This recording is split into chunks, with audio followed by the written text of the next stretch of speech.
Thank you, Mr. President. Mr. President, I move that we consider Senate Concurrent Resolution Number 3. This is the resolution on the Philippine Congress Bangsamoro Parliamentary Forum. So move, Mr. President. Any objection?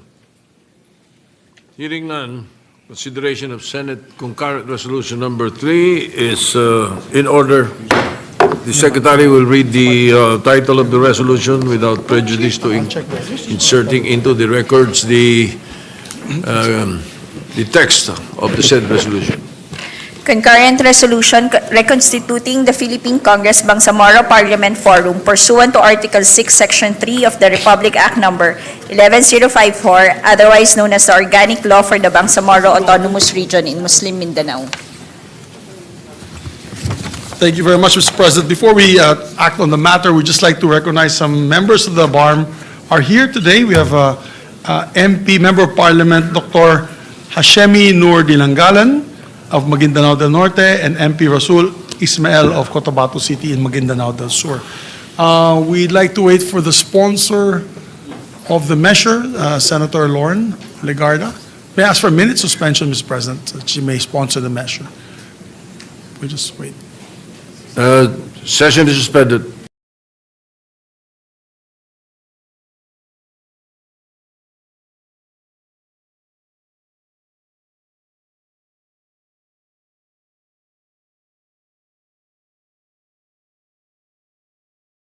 Permission of Senator Lauren Legarda, I will be the one to sponsor as co-author and co-sponsor of the measure. Mr. President, I rise today, if I may be recognized, Mr. President, if I may be recognized. Yes, go ahead. You are. Thank you. Recognized. Mr. President, I rise today to co-sponsor this resolution reconstituting the Philippine Congress Bangsamoro Parliament Forum in keeping with Article 6, Section 3 of the Bangsamoro Organic Law. We constituted the forum last Congress and we are now reconstituting it for the current Congress. As we all know, the Bangsamoro Autonomous Region remains in transition. To remind the Chamber, the BOL was passed in 2018. 7 years later, they still have not been able to elect their own Bangsamoro government. Their long-awaited election, which was supposed to be held this October, has yet again been postponed to the coming year, with the Supreme Court saying that the new and valid districting law must be first passed before the BARM can undertake its elections no later than March 31, 2026. And yesterday, we had a fruitful discussion, Mr. President, with the members of the Bangsamoro Parliament, together with their Speaker Jacob, and we agreed that we shall have this election very soon, hopefully right after the Ramadan. Mr. President, matagal na pong naghihintay ang ating mga kababayan natin sa BARM na makapaghalal na kanilang mga representante sa Bangsamoro Parliament. Ilang beses na po silang nabitin. First, the pandemic slowed down their transition. And then, when they seemed to have found their footing, they were suddenly given a new challenge to contend with over the past year, which was the exit of Sulu and its ramifications under the Supreme Court ruling.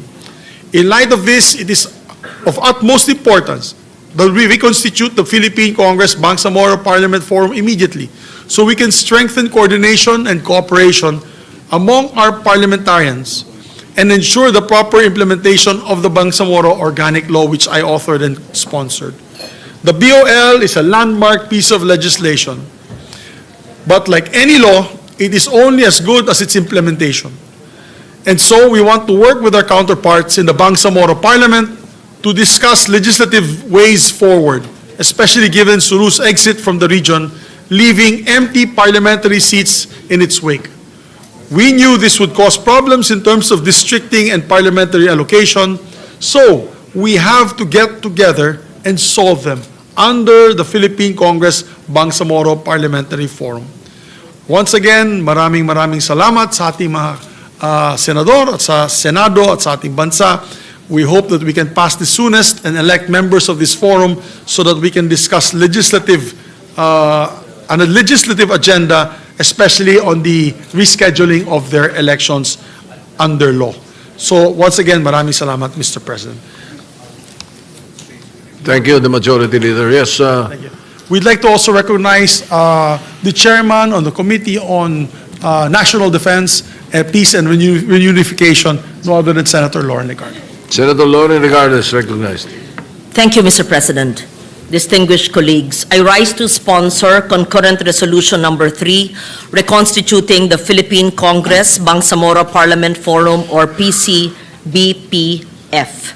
created under Republic Act 11054, otherwise known as the Organic Law for the Bangsamoro Autonomous Region in Muslim Mindanao. The PCBPF serves as a permanent platform for cooperation between the national government and the Bangsamoro Parliament in the exercise of their respective legislative mandates. The establishment of BARM stands on the foundation of many years of negotiation, institution building, and the shared pursuit of lasting peace. Yet peace requires continuous attention and endures only when the channels of communication remain open and grounded in mutual respect. The PCP-BF was conceived precisely for this purpose. It brings the national and regional legislatures into regular conversation, allowing concerns to be surfaced early, ensuring that measures align with the commitments under the Comprehensive Agreement on the Bangsamoro, mindful of the truth that national and regional laws intersect in ways that shape the daily lives of the Filipino people. Each level of government exercises distinct authority, yet both bear responsibility for regional progress and national unity. One important expression of this work is transitional justice. It is in this context that I also filed Senate Bill 532, which proposes the creation of the National Transitional Justice and Reconciliation Commission for the Bangsamoro, which seeks to help build the long-term foundations of healing. The reconstitution of the PCB-PF is timely. The Bangsamoro Transition Authority continues to guide the region towards its first regular parliamentary elections, a milestone that will define the institutional future of BARM.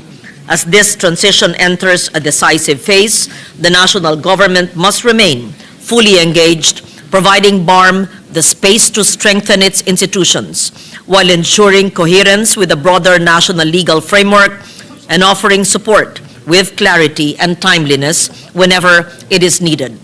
Having first convened in the 19th Congress, with this representation serving as co-chair leading the Senate panel, the PCB-PF must continue its work to allow national legislators to gain clearer insight into the evolving needs of the Bangsamoro, particularly in education, health, social justice, and development programs, thereby strengthening policy decisions that ultimately serve the entire Filipino nation. Esteemed colleagues, the peace process has brought us into a hard-won peace where dialogue guides our steps. Our task is to keep this space open, where the Bangsamoro is engaged with the recognition its history deserves, and where every Filipino benefits from the stability that such a conversation brings. For these reasons, I respectfully urge the adoption of this concurrent resolution. Thank you, Mr. President. Majority Leader.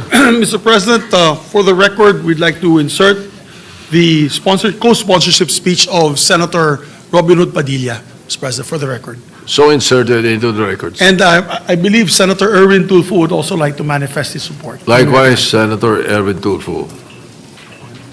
Thank you very much, Mr. President.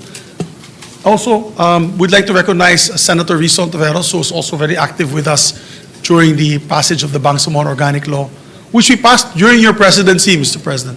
You were Senate Yes. President at that time. Would you like to say? Senator Risa Ontiveros is recognized. Salamat po, Mr. President.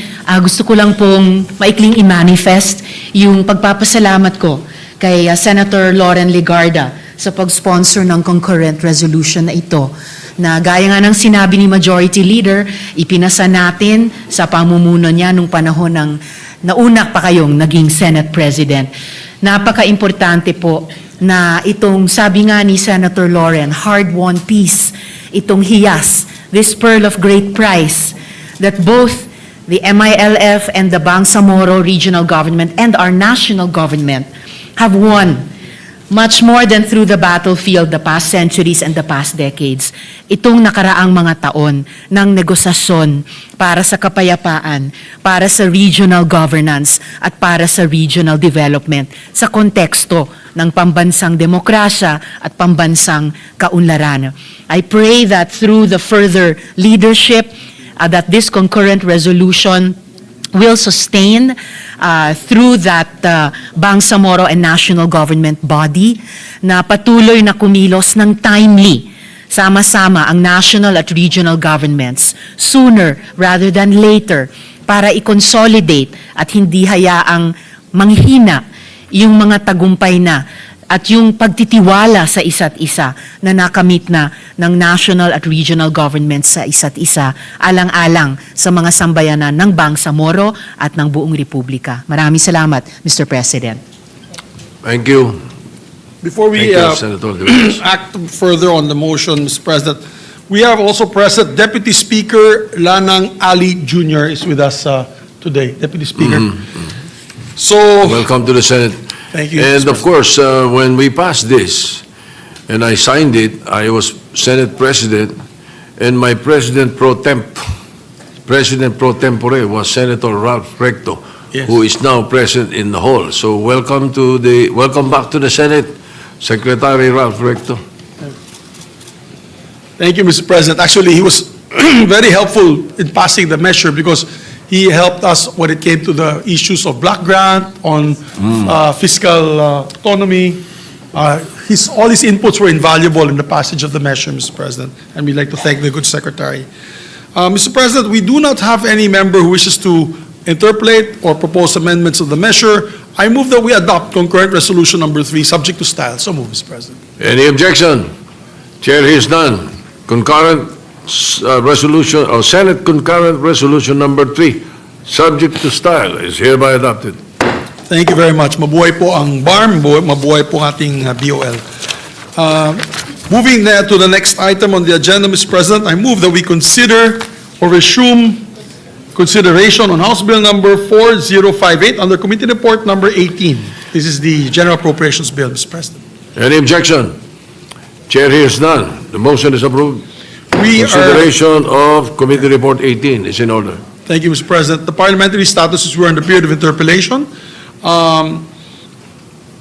We'd like to recognize first, before we proceed to the interpellators, we'd like to recognize the secretaries that are here with us today. As we mentioned earlier, Secretary Ralph Recto was, of course, one of the pillars of this institution for many years. Our resident numbers expert, Mr. President, is here with us as Secretary of the Department of Finance.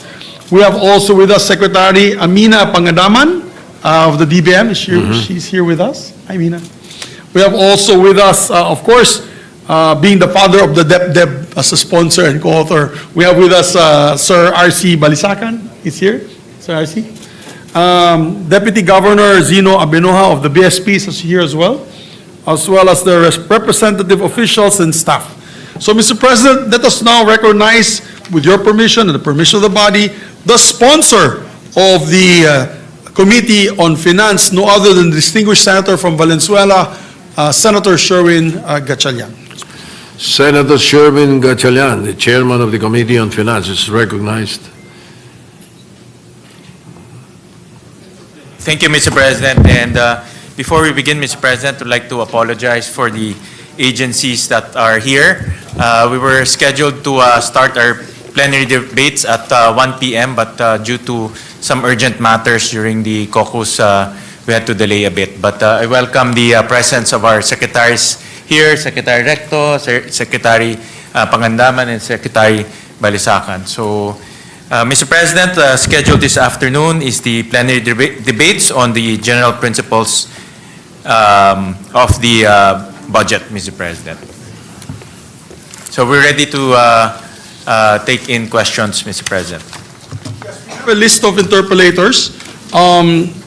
The first to interpolate under the list is Senator Panfilo Lacson, but he's not here, Mr. President, so he'll be coming a little bit later. Next on the line up is Senator Risa Ontiveros, our Deputy Majority Floor Leader. If she's ready, then we can give the floor to her. All right, Senator Risa Ontiveros is recognized. Salamat po, Mr. President. And if the good chairman will allow me to Mr. President, ask we're these more than, questions. it's an honor to receive questions from Senator Ontiveros, Mr. President. Maraming salamat, Mr. Chairman, Mr. President. So, my initial questions, no, I should say first, Mr. Chairman, my esteemed colleague and sponsor of this 6.793 trillion peso budget, I wish to pose these series of questions. They're not intended to obstruct, but to collaborate on our shared duty of oversight, guided by the themes my office has championed for this budget season. So una na po, Mr. Chairman, Mr. President, ibalik ang tiwala, restore trust. Do more with less and budget as if the long-term and root causes matter. So initial questions ko po on the macroeconomic headwinds and disaster preparedness. So urgent regionally or even globally and domestically. So my initial questions revolve around this current economic outlook and the fiscal resilience needed to address recent calamities. So una po tungkol sa quarter 3 GDP growth slowdown at saka macroeconomic scenarios. Mga tinatalakay po at minamanage ng DBCC as a whole, DepDev at saka BSP in particular. So, Mr. Chairman, what specific factors caused the third quarter 2025 GDP to slow down to 4%? Was it due to political infighting between the camps of the President and the Vice President? Was it due to low DPWH disbursements or other reasons? And do you have a report on this, Mr. Chairman?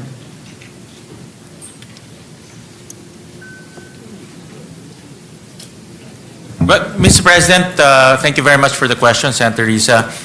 Two factors. Number one is the second half of the year, we experienced a lot of typhoons, including a massive earthquake in Cebu and in the south. This caused a lot of school cancellations, work cancellation, and in effect, a slowdown in terms of economic activity. This also affected our agricultural output. This also affected our outputs of our MSMEs because they're affected by the typhoons. So the first reason is really because of natural calamities, Mr. President. The second is, and we cannot deny this, no, a slowdown in construction, Mr. President, because of the recent flood control issue and the recent issues in terms of issues in corruption. There was a slowdown in terms of government spending in construction. And this has massive ripple effects, Mr. President, because the construction industry generates a very big multiplier effect, about 10 times, Mr. President. So, in other words, pag nagka-slowdown sa construction, yung mga contractors hindi kukuha ng mga empleyado, hindi bibili ng mga materyales sa hardware. So may mga ganitong ripple effects, Mr. President. So nagkaroon tayo ng slowdown about 4% this third quarter. Hindi po nag-factor in sa dalawang major factors na to, yung political infighting at the very top of government. No, Mr. President. To a larger extent, politics is always factored in any business, Mr. President, especially in our country. It's just a matter of how wide or how noisy it is, no. But in terms of the slight slowdown in our economic growth, politics is not part of it, Mr. President. I suppose, Mr. President, the good chairman is just being polite to ourselves dahil lahat po tayo nagtatrabaho sa gobyerno. Pero siyempre, kung ang isang bagay ay nagsimula sa pagkakaisa, kapag nag-break up yung unit team, imposible naman na yung mga presumptions of political stability na mag-undergird sa further economic development or even specifically GDP growth ay walang epekto talaga. So I'll just leave that. Kung meron man, Mr. on the President, record. it's very hard to quantify. It's very difficult to quantify the effects. But kung meron man, I think probably a lot, especially the local businessmen, Mr. President, marami sa mga lokal na negosyante natin parang sanay na sila sa politics. I think the effects will be largely from foreign investors or foreign companies who are here, Mr. President. Salamat, Mr. Chair. Sana hindi masyadong masana yung mga local business persons natin sa ganitong medyo katinding political infighting. But salamat sa candor ninyo of making of record. That of course, as for any country, hindi po tayo immune na medyo or maapektuhan nga ang mga foreign investors, which makes it important for us to still keep, if not front and center of our minds when we're discussing the budget for next year, at least nasa puso natin na importante na magkaroon ng some kind of productive, kung hindi man na conflict resolution, conflict management, para din sa ating mga local na investors at saka business sector, private sector. Does the good chairman have a report on at least the top two factors na sinight nila kanina, how these affected and in fact produced that slowdown in the growth of our GDP this third quarter or during the third quarter, Mr. Chairman?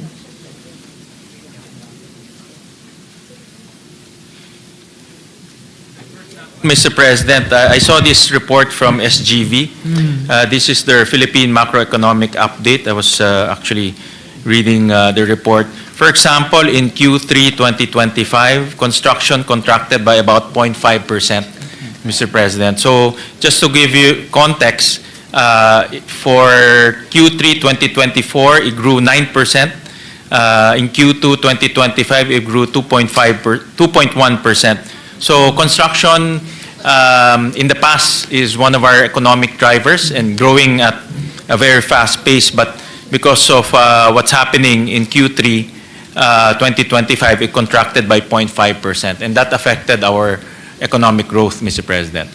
Salamat, Mr. Chairman. If the chairman has a more comprehensive report kahit from DBC. Yes, Mr. President. I would appreciate po, this representation would appreciate him sharing it with the other members. Yes, Mr. President. We'll request from DepDev a much more comprehensive analysis on these two factors, Mr. President. Salamat, Mr. Chairman. Given that a prolonged period of low economic growth and low investor confidence, whether from yung mga foreign investors or potential investors, and of course yung ating mga domestic investors din, a prolonged period which also appears to be affecting the stock market. Alam po natin na compared sa mga stock exchanges sa ibang mga bansa dito sa ating rehiyon, naglalag yung atin. Foreign and also appears to be affecting, as the good chairman and I were discussing, foreign and domestic investor confidence. And even the value of the peso could a much longer impact than just the previous third quarter of 2025. Could have a much longer impact than just the previous quarter. Paano dapat i-revise yung ating macroeconomic assumptions? Dahil general principles naman po ang ating pinag-uusapan ngayon, Mr. Chairman. Well, Mr. President, we're forecasted to grow between 6 to 7%. 5 to 6, sorry. 5.5 to 6.5%, Mr. President, for 2026. And I think 2026 is 6 to 7. Sorry, Mr. President, I stand corrected. It's 6 to 7% for 2026, Mr. President. So during the hearing, I remember I also asked Secretary Recto about his outlook this coming 2026, and there are a lot of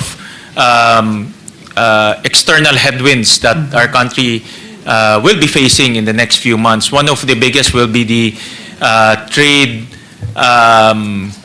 policies of the United States, in which we were imposed 19% on our exports to the United States. Compared to 0% for 3 other ASEAN countries. Right. And Mr. President, this is a headwind because it's also uncertain, depending on, of course, the policies of President Trump in terms of trade and his outlook in terms of how the trade imbalance should be addressed, Mr. President. So that is one headwind that we are facing and that can cause, of course, a negative effect on our economic growth.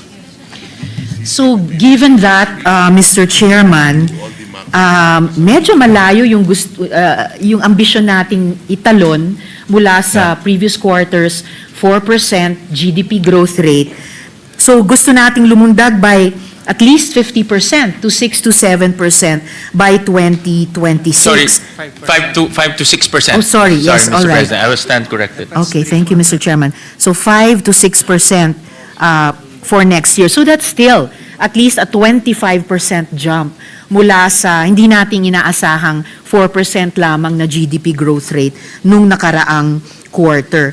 So hindi ba ibig sabihin naturally na kailangan meron tayong i-revise sa ating current macroeconomic assumptions, or we'll just continue doing it the way we'll continue proceeding on the same assumptions, just do them more or more intensively? Or I would presume, by logic lang po, by common sense, Mr. Chair, na mayroong kahit papaanong revisions sa ating macroeconomic assumptions. Kasi, in a way, catch-up plan ito at medyo very demanding catch-up plan from 4% to 5 to 6% next year, Mr. Chairman. Tama kayo, Mr. President.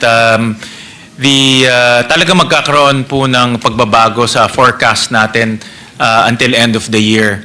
And tama ho kayo, next week the DBCC will once again meet and talk about this, possibly a revision in terms of our 2025 economic growth. And also the succeeding years, Mr. President, 2025 to 2028.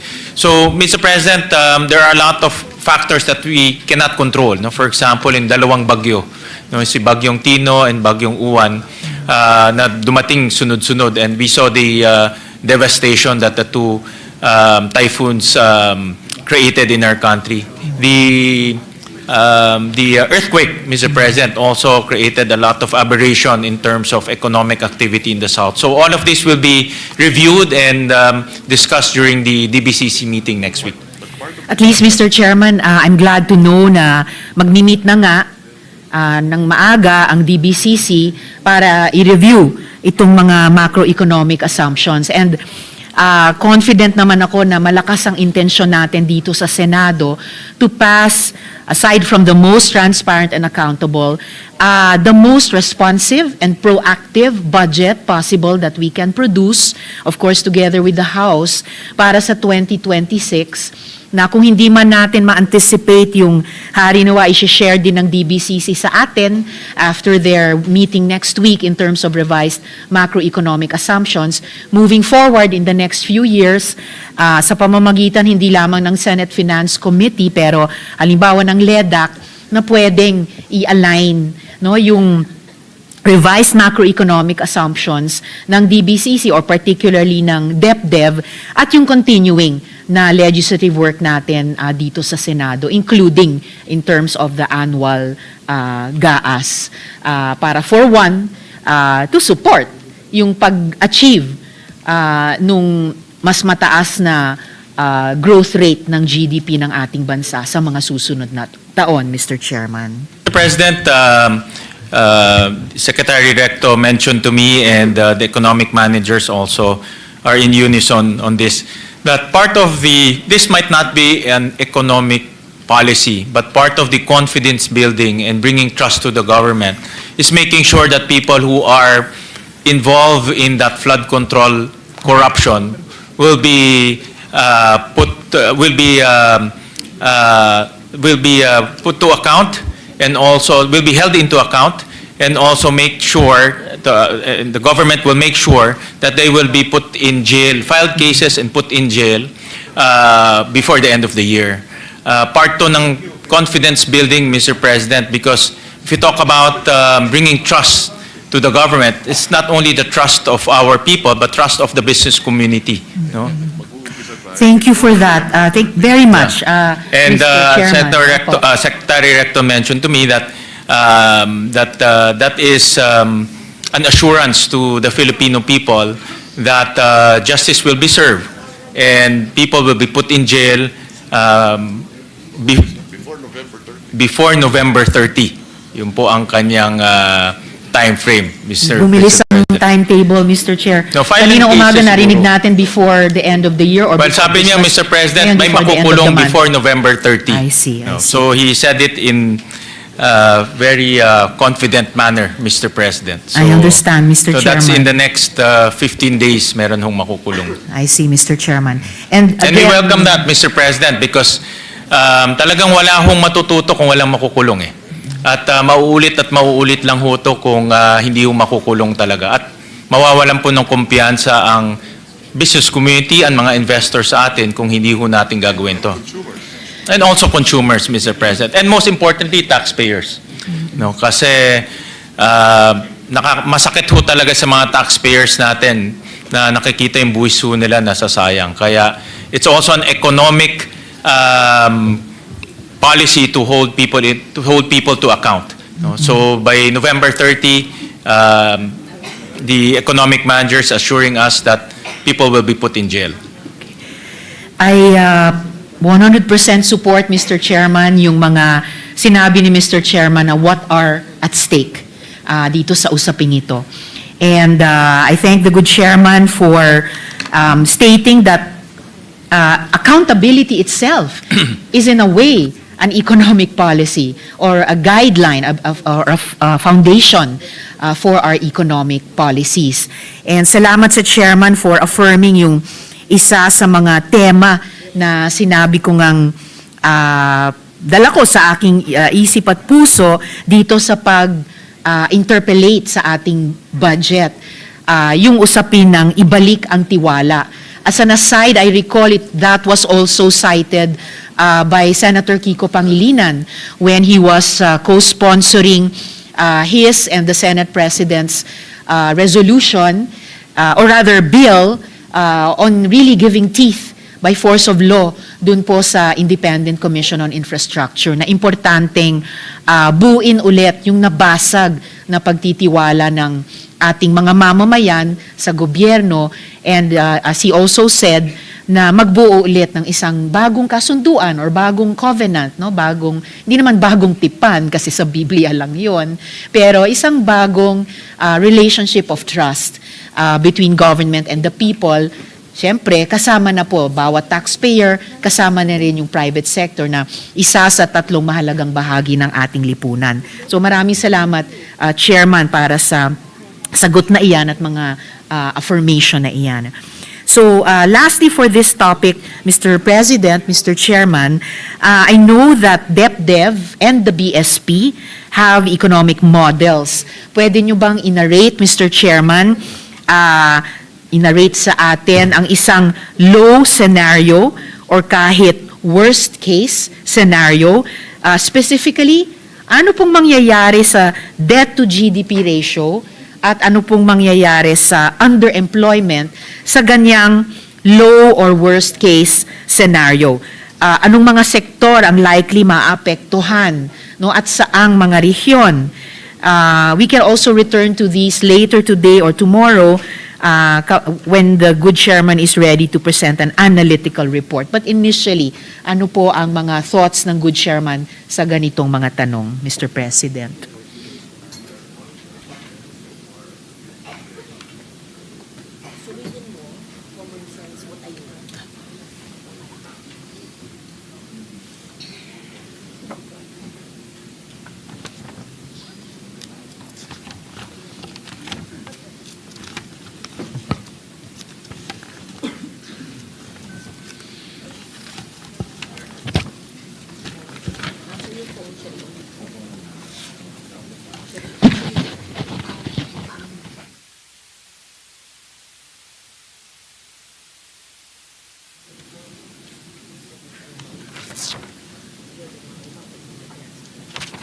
Mr. President, because there's a lot of headwinds and also events that are beyond our control, for example, the typhoon, Mr. President. But regardless of that, we will be hitting on target our deficit at 5.5%, Mr. President. We will also have a slightly lower economic growth forecast for the end of the year, about 4% to 5%? 4.7 to 5%, Mr. President. And then our debt to GDP will still be at 61.8%, sorry, 63%, Mr. President. So despite the headwinds, despite the natural calamities, despite the lower growth forecast, we will still end up with 5.5% deficit and also debt to GDP ratio of 63%, Mr. President. Which comes in under the, please correct me if I'm wrong, Mr. Chairman, is that above or below the global sort of gold standard for debt to GDP ratio? Yeah. Yung 63%. Well, Mr. President, if you talk about post-pandemic, a lot of the countries, especially similar countries like us, also are in this slightly elevated deficit range and debt to GDP range. So if we compare ourselves to them, we're still within the range, Mr. President. So nandin, may, kumbaga In kabatch fact- pa rin tayo sa mga nagsusubok ibaba dun sa, tama ba, 60% ang sort of standard for debt to GDP Yeah. ratio? Well, Mr. President, I was advised that, for example, in ASEAN, we're slightly better compared to our peers. Our peers are hovering around 70% debt to GDP, Mr. President. Tayo mga 63%. But the economic managers during the DBCC is very mindful of our debt stock, Mr. President, and they're very strict in following the medium-term fiscal framework, Mr. President, that will slowly bring down our debt to GDP ratio by lowering down our deficit, hopefully reaching the pre-pandemic levels in the next few years, Mr. President. And of course, Mr. Chairman, yung mga kapitbahay nating ASEAN or Asia Pacific countries, kahit yung mga tumatama sa 70% debt to GDP ratio, pero mas mataas ang GDP growth Yes, nila tama sa ngayon. kayo. So na-offset Correct. yung kanilang debt to GDP ratio. But, Mr. So President, we're that's- working on both percentages, Mr. Chairman. Well, Mr. President, that's really the strategy to outgrow debt. No, that's really the strategy. That's why all of this flood control issue is giving us a lot of headache in terms of outgrowing debt. But still, that's why the administration is really bent on holding people to account by putting them to jail, and that will bring back confidence and in turn revive our economic growth in the next quarter, Mr. President. What about underemployment, Mr. Chairman, in a low or worst case scenario?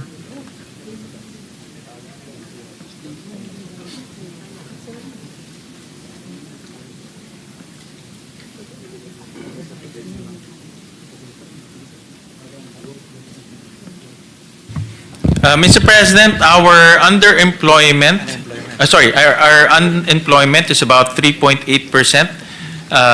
This is as of September, which is third quarter, and this is actually the lowest that we have, one of the lowest that we have achieved in the last 5 years. Underemployment is about 11%, Mr. President, so one of the lowest in the last 5 years. So far in terms of employment, we're doing okay. And itong dalawang, at least itong dalawang data, Mr. Chairman, na debt to GDP ratio of 63% at saka underemployment of 11%, ito na yung low or worst case scenario na ina-anticipate natin. Tama po ba? Or Well, one of the lowest, Mr. President. Of course, if we can still push it down, that will be the Right. best case for us, Mr. President. Okay. But looking at the data for the last 5 years, we're doing very well in terms of generating jobs for our constituents, Mr. President. And in terms po, Mr. Chairman, of this level of underemployment and this debt to GDP ratio, alin po yung mga sektor natin ang pinaka-apektado at aling mga rehiyon natin ang pinaka-apektado, Mr. Chairman?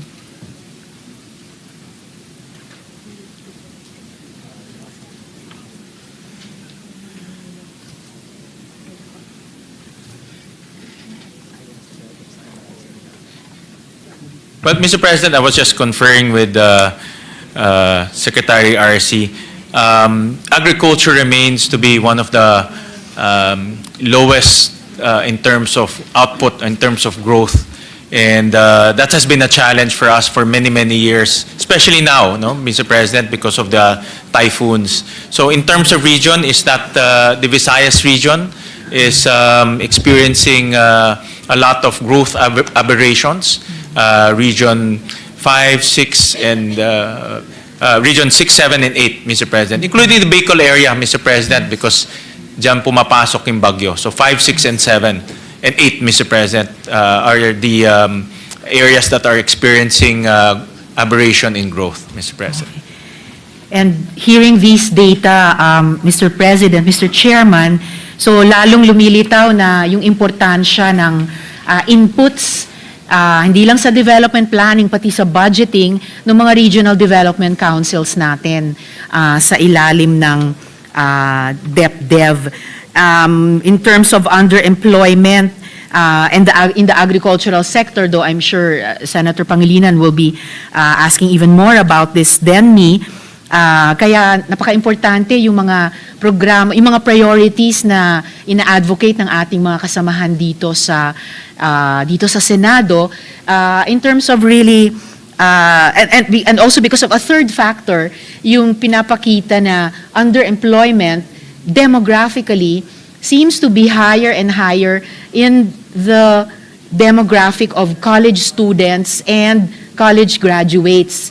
So when we look at how our different challenges overlap, there's a whole, not just problem area, pero area of potential na i-draw in yung mga young students and graduates who are most affected by underemployment, pati dun sa agricultural sector ng economy. And I don't know, I'm just guessing na yung mga RDCs natin, lalo na dito sa most affected regions, perhaps are already advising, of course, their branch, the executive, and hopefully seeping in every year dito sa ating pagbubuo din ng ating budget, Mr. Chairman.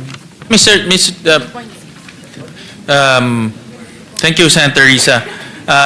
That's precisely why we added about 3.6 billion to TESDA, to their TWSP or the scholarship programs, Mr. President, that will be targeted to the healthcare sector, the semiconductor sector, the construction sector, and the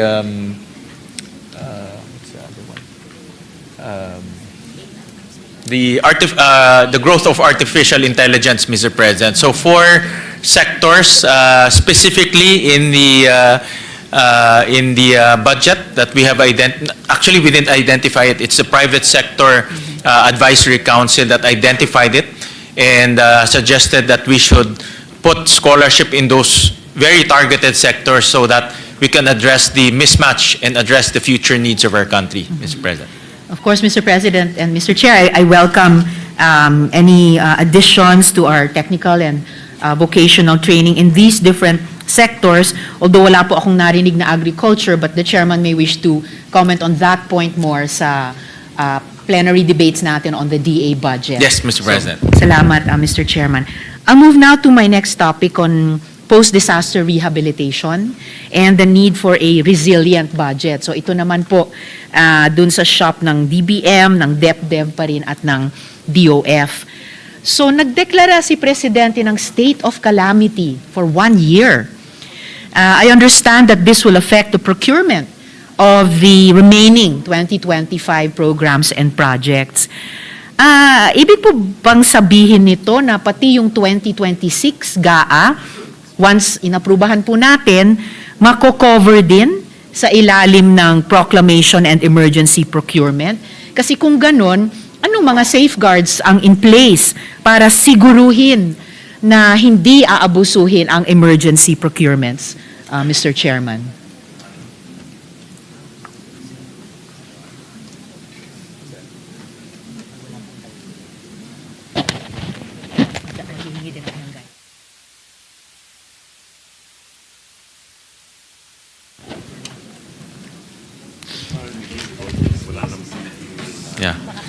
Covered po, 2026, no? In fact, this also covers the local government units, Mr. President. So in other words, they can use their local and dream fund to spend for pre-disaster activities, buying equipment, putting up evacuation centers. So kasama po ang 2026, Mr. President.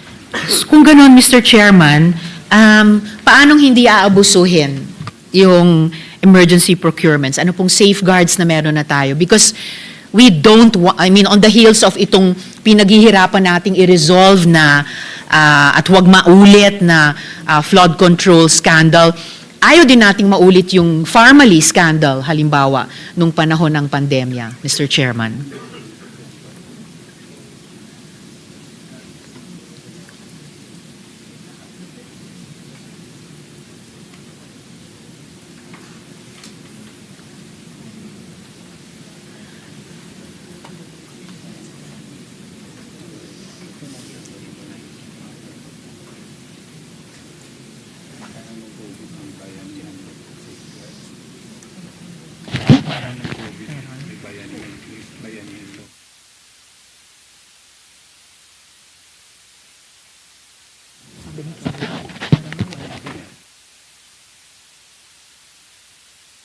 May precedent po tayong pwedeng pag-aralan, Mr. Chairman, dahil nung panahon ng pandemya at nagpasa ang Kongreso ng dalawang bayanihan laws, yung mga yon may mga safeguards, Mr. Chairman. Mr. President, I was just conferring, I was trying to remember when I was a mayor, may menu ho siya for pre-disaster, no? So you cannot just buy outside of the pre-disaster activities, Mr. President. So it's really meant to prepare the local government units, the national government, to respond to the disaster or impending disaster so that they can prepare for it, Mr. President.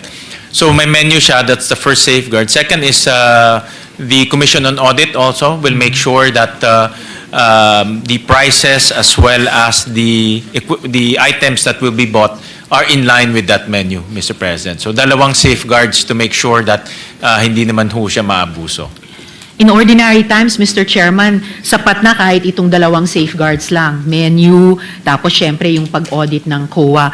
Pero maalala po natin, nung panahon nga nung pandemya, may dalawa tayong ipinasang bayanihan laws. May mga safeguards din po yon, and yet nangyari yung Pharmaly na hanggang ngayon ay hindi pa nga na-resolve lahat ng mga tanong tungkol sa graft and corruption or even plunder doon. So baka pwede pong mas kumuha pa ng mga leksyon sa karanasang iyon or kahit mga iniipon na nating mga leksyon tungkol sa flood control projects para yun na nga po, siguruhin na susundin yung menu, siguruhin na ganap na magagawa ng COA yung mandato niya at talagang masaspot niya kung magkaroon ng mga adverse findings at kailangan ng mga rekomendasyon para hindi abusuhin ang isang sitwasyon na nailikha dahil sa mga abuso na hindi magkaroon ng double whammy sa ating mga mamamayan at taxpayers, Mr. Chairman.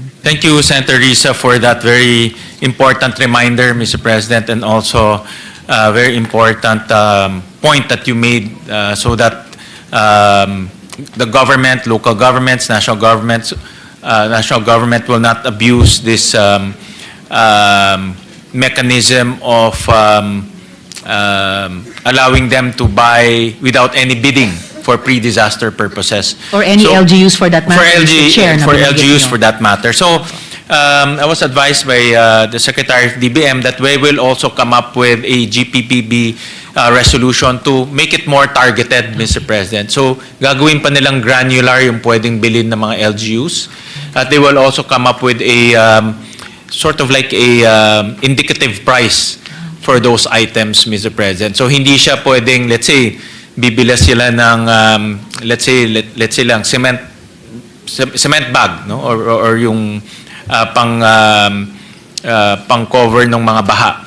Hindi naman pwede yung pricing double or triple what the market is already offering, Mr. President. So they will make it more granular through a GPPB resolution and circular, Mr. President.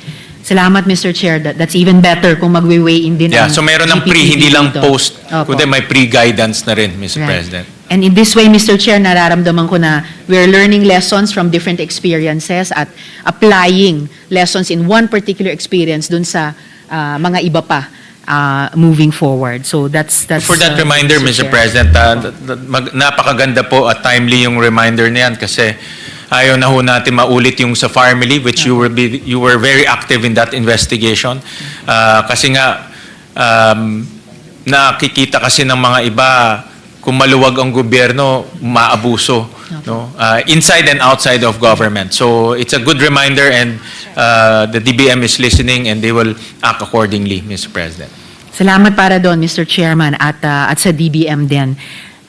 Of course, we didn't anticipate that 2026 would be a year of post-disaster rehabilitation following 2 super typhoons and destructive earthquakes in many places. We're already familiar with the possible delays and the lack of budgets that accompany the need to, sabi nga nila, build back better after major calamities.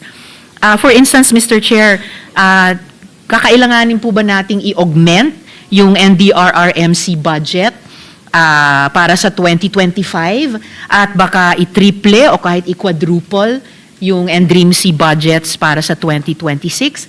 Tinatanong ko po ito dahil ang DepDev is in charge of post-disaster rehabilitation planning. Tama po ba? So it must have some data coming in already as well as some rules of thumb based on past disasters of similar magnitudes, Mr. Chairman.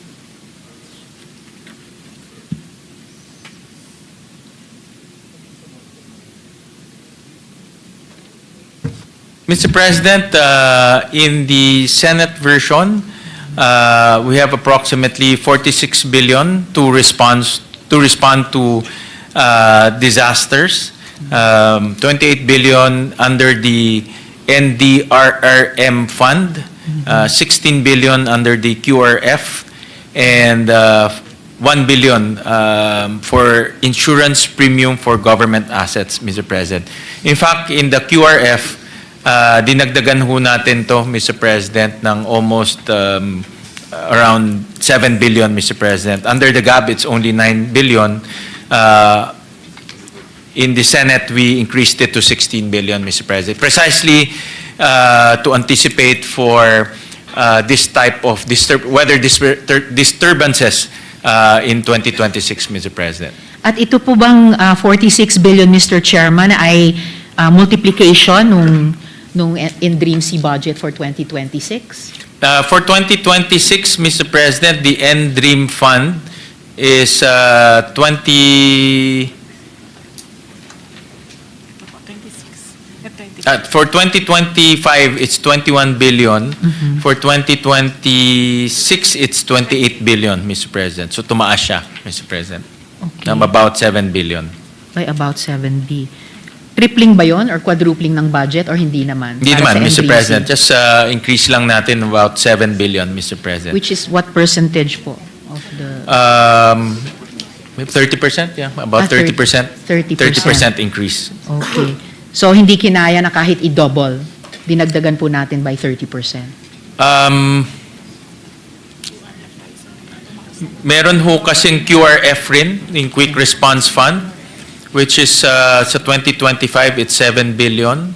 In the 2026 Senate version, it's about 16 billion. So almost triple rin, Mr. President. Oh, double, almost double. More than double. More than actually. double, more than Okay, double. Mr. Chair. So at least kung hindi man sa NDRIMC, dun sa QRF. Yes, pwede, Mr. President. I see. And then yung mga agencies, may sarili pang mga QRF, Mr. President. I see. So, Ito na pala lahat, sorry. Cumulative na pala itong QRF, itong 16 billion, cumulative na pala ito. for all agencies, For all Mr. Chair. agencies. All right, I understand po. Yung augmentation sa NDRIMC budget for 2025, nagawa po ba yon or magagawa po ba yon?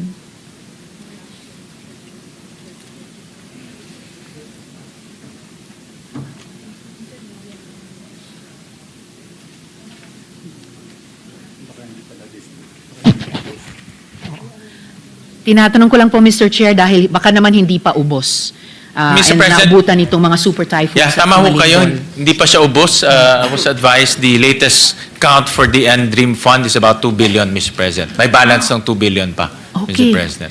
Not a small amount, Mr. Chair. Kahit ninipis yan pag ginamit sa disaster relief and rehabilitation nationwide, it could still make even a small starting difference sa Yes, long-term Mr. President. rehabilitation, Well, Mr. Chair. towards the end of the year na tayo, so knock on wood, wala naman pong mangyari. Oh my So God, meron pa talaga po. tayong 2 billion left to cover, Mr. President. Alright, salamat, Mr. Chair.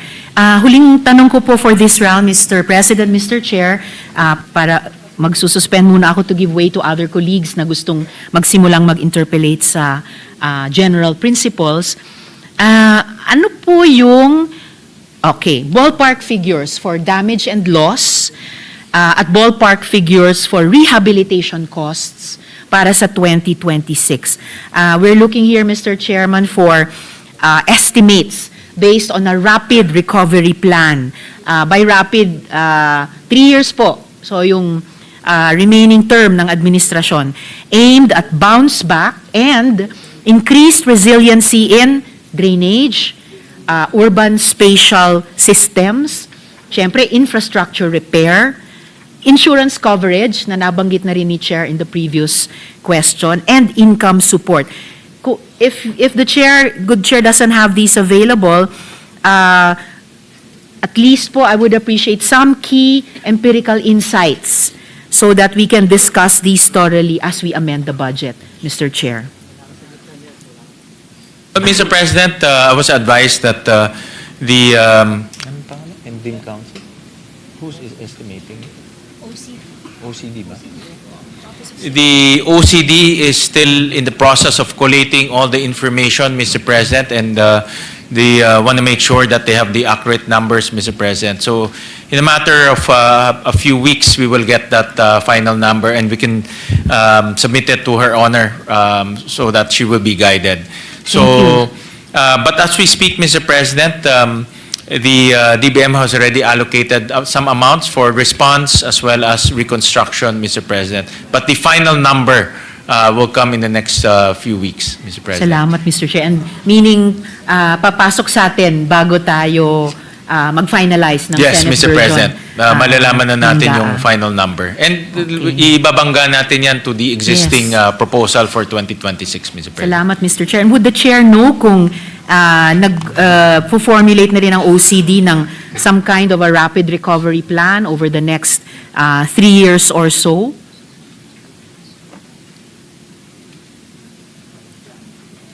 I hope it's not just the quote-unquote normal recovery plan after every disaster dahil medyo naging pambihira po yung mga disasters natin nitong nakaraang buwan. Ano po, Mr. Chair? So maybe something a little bit more strategic like over the next 3 years perhaps, Mr. Yeah, Chair. Mr. President, I understand that the OCD comes up with their, parang may forecast sila, Mr. President, based on the typhoons that affect our country, saan sila pumapasok.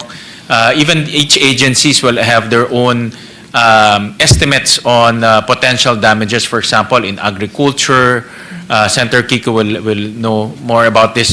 In agriculture, even DepEd, they also have their own forecast kung ilang mga classrooms tinatamaan.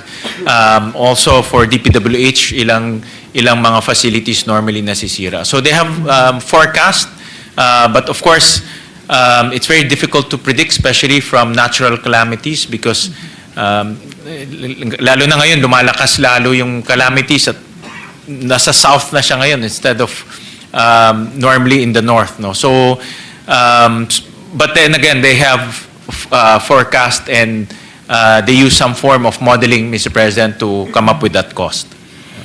And I presume, Mr. Chair, na itong mga forecast ng mga departments ay kinoconsolidate ng OCD.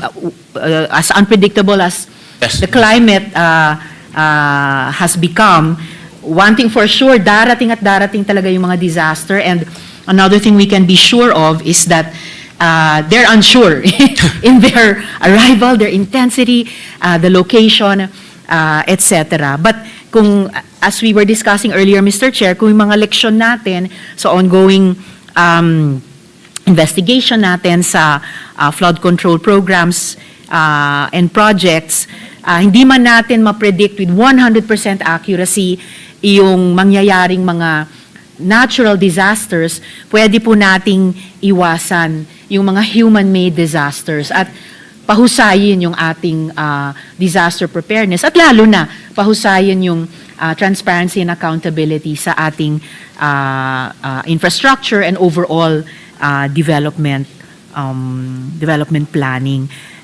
Mr. President, just to interject, there's a running balance that I was just provided, Mr. President. Running balance po to, Mr. President. So for infrastructure damage is about 495 million. For agricultural losses, it's 323 million. So a total of about 818 million. And I'm This sure is for Typhoon Uwan, Mr. President. So isang typhoon pa lang to, Mr. Opo. President. So they're consolidating, it's a running balance and they're consolidating all of the damages caused by different typhoons and earthquakes, Mr. President. Salamat, Mr. Chair. At I'm sure pag na-consolidate po lahat nung figures para sa damage and losses at yung figures para sa rehabilitation, hopefully may kasama pong key empirical insights ng OCD or even ng DBCC. What do these numbers mean in terms of our moving forward investment in disaster resilience, preparation, and response na every year pwede nating i-break down into anong klaseng budgetary support ang ipopropose natin para sa mga ito. So, Mr. Chair, maraming salamat po para dito sa first round. Magsususpend po ako. Maraming salamat, Mr. Chair. Suspend for now in order to give way to the other colleagues na magsimula din sa pag-interpolate sa general principles. Thank you very Thank much, you. Senator Risa. Maraming salamat po. Majority Leader. Yes,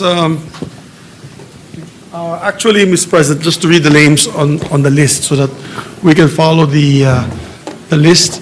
After Senator Hontiveros, it's Senator Villanueva, Senator Cayetano, Senator Pangilinan, Senator Marcos, Senator Tulfo, Senator Legarda, and Senator Marcoleta. So this is the line of the listing.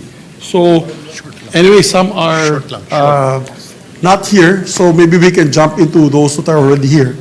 If it's permission, Senator Pangilinan, may kailan daw si Senator Erwin.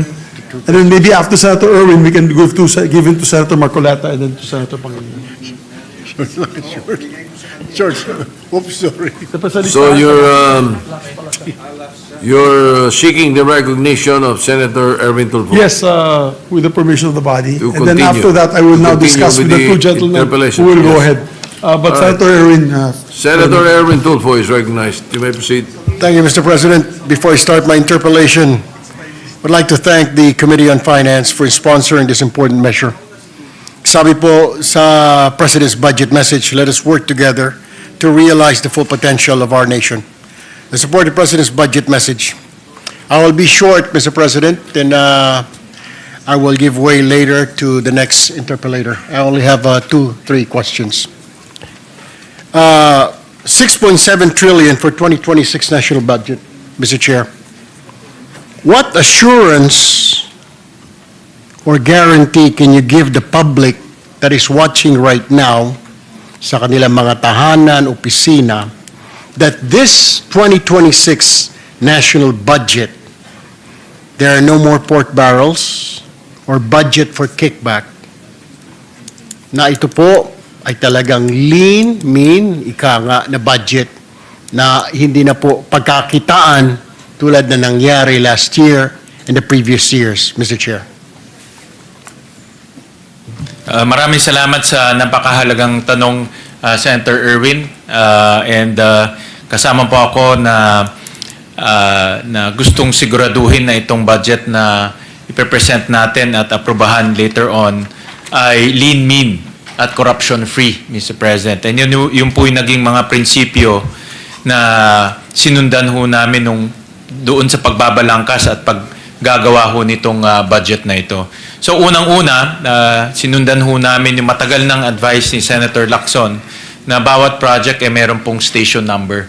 So itong budget na ito, pag titignan ho natin, pwede ho natin makita sa website, yung publiko pwede makita sa website, lahat po ng mga DPWH projects may station number. So ibig sabihin, alam nila ho kung saan, alam ho nila gaano kahaba, alam ho nila magkano. Yan po yung una. Pangalawa po, tinanggal na ho natin yung isang para sa akin controversial na pondo na nasa program funds. Ito po yung sagip na pinagkuhaan po ng flood control projects nung 2023 about 30 billion projects pumunta po sa flood control. Sa 2024 about 80 billion pesos po pumunta sa flood control. Wala na ho yan, no? Hindi na ho yan kasama sa Senate version, no? So hindi na ho nila pwedeng gamitin itong sagip para po sa flood control. Yan po yung pangalawa. At pangatlo, yung ibinigay ho, isinumate ng DPWH sa atin na mas mababang CMPD. No? In short, ito po yung cost ng bawat materyales sa construction ay in-apply na ho natin sa budget ng DPWH. Kaya makikita ho natin yung budget ng DPWH from 620 billion, more or less, napababa ho natin ng almost 53 billion. No? So, in-apply ho natin yung mas mababang cost na ibinigay ng DPWH pagdating po sa mga materyales. So, makikita ho natin na parehong proyekto, mas mababa po yung presyo. Alright, thank you, Mr. Chair. Marami po pala mga safety measures. Tanong ko lang po, bakit po mas mataas na 7.4% ang proposed 2026 national budget kumpara sa inaprobahang 6.326 trillion para sa taong 2025? May we know, Mr. Chair, the reason behind the 7.4 increase in the budget despite trimming down the budget for flood control? Ika nga, binawasan na natin, kinat na natin dahil nakita po ng Pangulo na doon pinagkakitaan. Actually, Mr. President, kung titignan ho natin yung new appropriations ng Senate version, mas bumaba pa nga ho kumparat sa isinumite ng executive ho sa atin. Bumaba ho ng almost 68 billion po ang inaprubahan ng Senado dahil tinanggal ho natin yung malaking bahagi ng unprogrammed funds. So in other words, yung new appropriations na new appropriations sa Senate version mas mababa po ng 68 billion, Mr. President. Ngayon, Mr. President, yung mga natipid ho natin, yan naman po ang ibinigay ho natin sa education. No? Kaya ho, ang education sector ngayon ay makakakuha ng about 4.5% of our GDP. No, ito po ang pinakamataas na allocation sa history po ng ating bansa. Sa classroom po makakakuha sila ng almost 63 billion pesos in terms of classrooms. Sa feeding program po na dati na pinapakain natin 120 days, ngayon 200 days mapapakain natin at lahat po ng kindergarten at grade 1 mapapakain na ho natin. So in other words, Mr. President, sa madaling salita, itong natipid ho natin, inilagay natin sa mga importanteng proyekto, lalo na ho sa edukasyon. Panghuli na lamang nakatanungan, Mr. Chair, Mr. President, malaki ho na ititipid natin na sabi ho ninyo kanina lamang, pero hindi po kaya makaka-apekto naman ito sa performance po ng pamahalaan, tulad po ng execution ng mga flagship programs, tulad po ng mga ayuda, sunod-sunod po ang tama ng bagyo. I'm sure nagkukumahog po ang Department of Budget and Management sa ang kukuha ng pondo because patapos po ang taon pero kaliwat kanan pa po yung bagyo. So there is a problem. Hindi po kaya magkulang naman na ika nga yung budget para sa mga ito. That will be my last question, Mr. Chair. Yes, Mr. President, napakagandang tanong yan at bilang dating kalihim ng DSWD, alam niyo ho yung mga pangangailangan po ng ating mga kababayan, lalo na yung mga tinamaan po ng sakuna. Kaya ho, nagtaas tayo ng sa calamity fund. Doon sa Endrim. Yeah. Kaya ho, Mr. President, for the Endrim Fund, nagtaas ho tayo ng budget from 2025 na 21 billion, naging 28 billion po. Ang QRF from 7 billion, naging 16 billion. So ito yung mga budget na kakailanganin po natin para rumesponde sa mga kalamidad, Mr. President. Thank you, Mr. Chair. Mr. President, thank you, Senator Kiko Pangilinan. Thank you, Senator Marcoleta. Thank you for giving way. Maraming salamat po. I will ask a few more questions in my next round, Mr. Chair. Maraming salamat, Senator Erwin. Thank you po. Majority Leader. Thank you, Mr. President. Mr. President, next to the lineup is Senator Kiko Pangilinan, Mr. President. Senator Francis Pangilinan is recognized.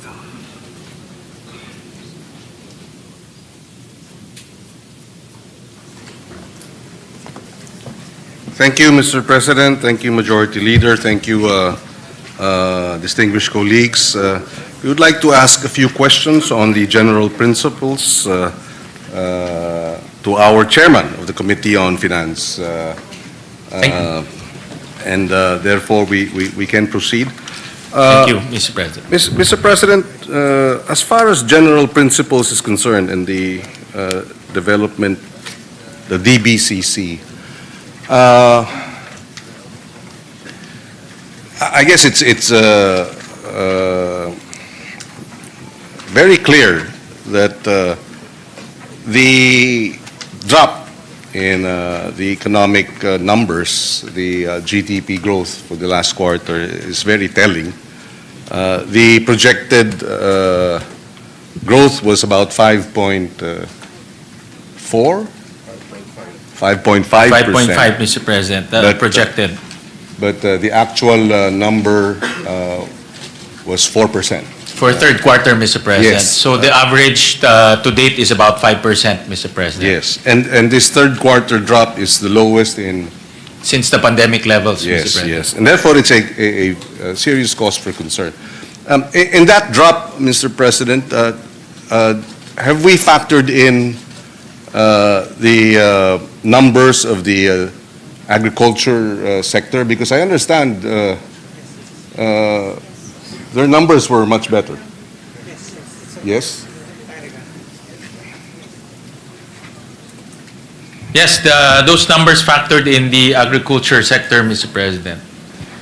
But, Mr. President, for third quarter, our agriculture grew by 2.8%, Yes, Mr. President. yes. So it's really the construction sector that dragged down the economic growth, Mr. President.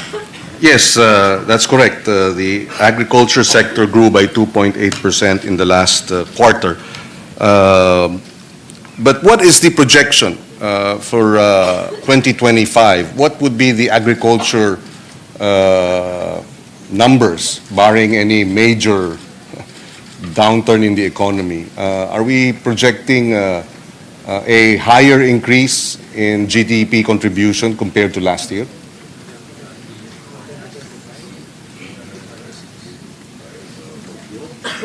Because hindi pa ata na factor in itong damage Hindi pa, ng Mr. uwan President. at ng tino, no? Yeah. So, well, I asked that because,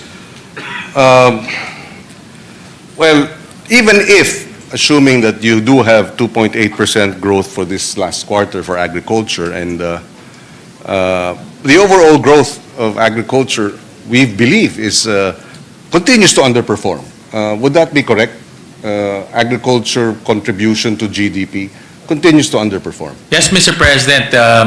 In fact, I've been looking at the agriculture output for quite some time. It's normally in the negative, Mr. President. Yes, yes. And because of various reasons, one of the major reasons is the typhoons and calamities that normally destroys the farmers' crops, and also reduces the output of our farmers, Mr. President.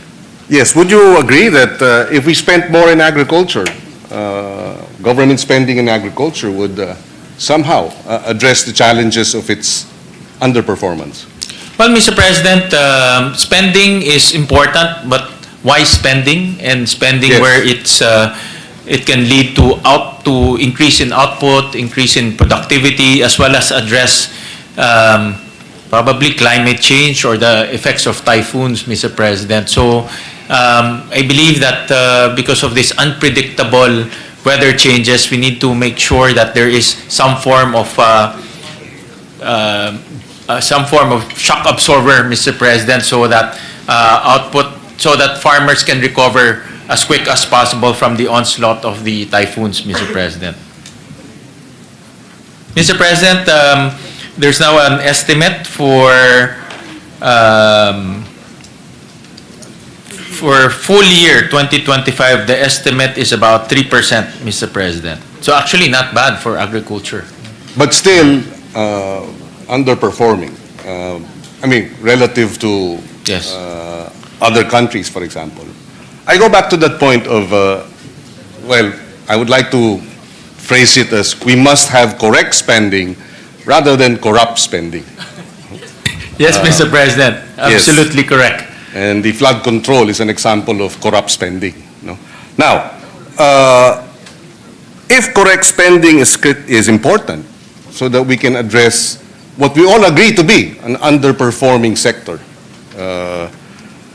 may we know why the DBM and the economic managers agreed to, well, did not provide the budget request as requested by the Department of Agriculture. The Department of Agriculture, if I understand correctly, requested for a 245 billion budget for 2026, but what was approved by the DBM and I suppose the Office of the President was 176 billion. In other words, a difference of 68 billion. May we know the rationale behind the reduction? I know, DBM will always reduce whatever it is that the agencies request. But, we'd like to know because, the context of my question is such that when are we going to catch up? Or is there a catch-up plan to bring our underperforming agriculture and fisheries sector to perform properly, effectively, and to make greater contributions to GDP? I say this because 10 years ago, our net import of agriculture products was $10 billion. We were a net importer of about $3 billion in 2015. Today, in 2025, 9 years later, we are a net importer of $20 billion of agriculture products. Nagdoble yung ating importation ng agriculture products in the last 10 years, 9 years. And that should not create alarm bells that something is terribly wrong with our agriculture performance. And coming as it does, even Singapore is exporting more than we are. They're exporting about $12 billion to our $7 billion export. So, and here, amidst all this, the DA has requested for $245 billion, and we reduced the request by almost 70 billion.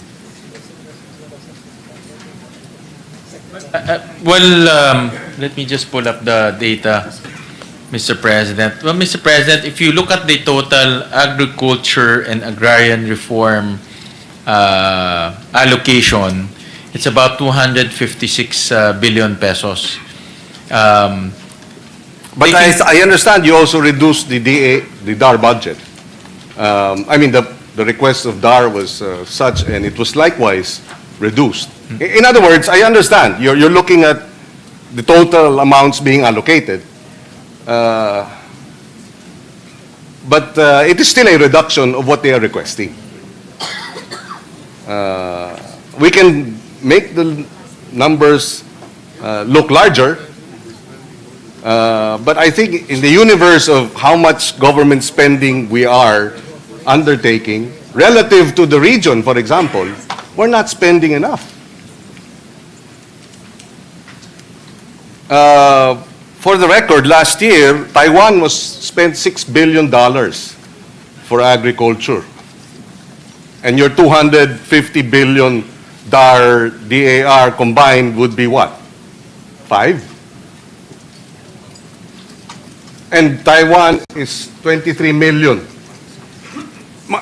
Anyway, my question is, do we have a long-term strategic, or at least 3-year strategic plan to increase the allocations for agriculture and fisheries, at least before the end of the term of the President? After all, the President took on the agriculture portfolio precisely because he was serious in addressing the challenges of agriculture. I understand, I was actually conferring with Secretary Pangandaman. I understand that under this administration that the agriculture sector was given a larger share Yes. in the budget. And I agree. I'm trying to get the exact amounts, Mr. President, compared to other administrations. And I agree. Like- And thankfully, it is getting a larger share. But I'd like to see a 3-year plan, if possible, to squarely address the underperformance of the agriculture and fishery sector. Mind you, and I'm sure the numbers are clear with our economic managers, poverty is largest or highest with our farmers and fisherfolk. Sabi ko nga, mataas ang presyo ng pagkain,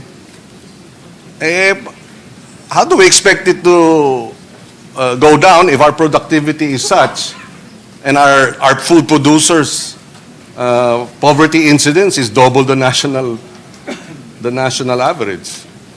Poverty incidence is about 27% in farming and fishing communities among farmers and fisherfolk, while the national average is 16. So if your food producers are hungry, where is the justice there? They feed the entire country, and yet they can't feed themselves. And so, yes, I understand the numbers are great, they're better, but can we expect, okay, just a policy question that I hope can be answered. Can we expect more increases in the budgetary allocations for the next 3 years for agri and fisheries?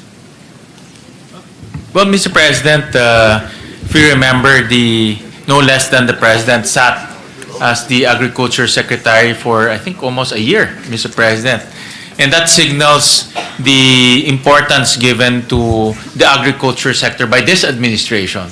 Dahil talagang si Pangulo na ho ang umupo para masigurado niya yung mga problema, maayos niya personally yung mga problema natin sa agriculture. At more importantly, pag Pangulo nakaupo doon, sigurado yung budget lalaki, Mr. Yes. President. So, Mr. President... At lumaki naman. At lumaki naman, Mr. President. In fairness, lumaki naman. Yeah, lumaki naman, Mr. President.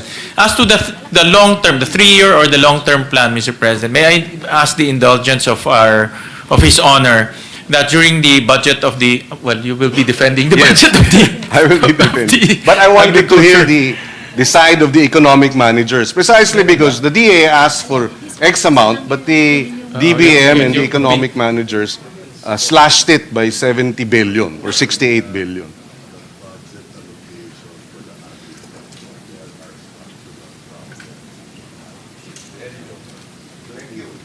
Yes, thank you. Yes, you're right. I want that on record.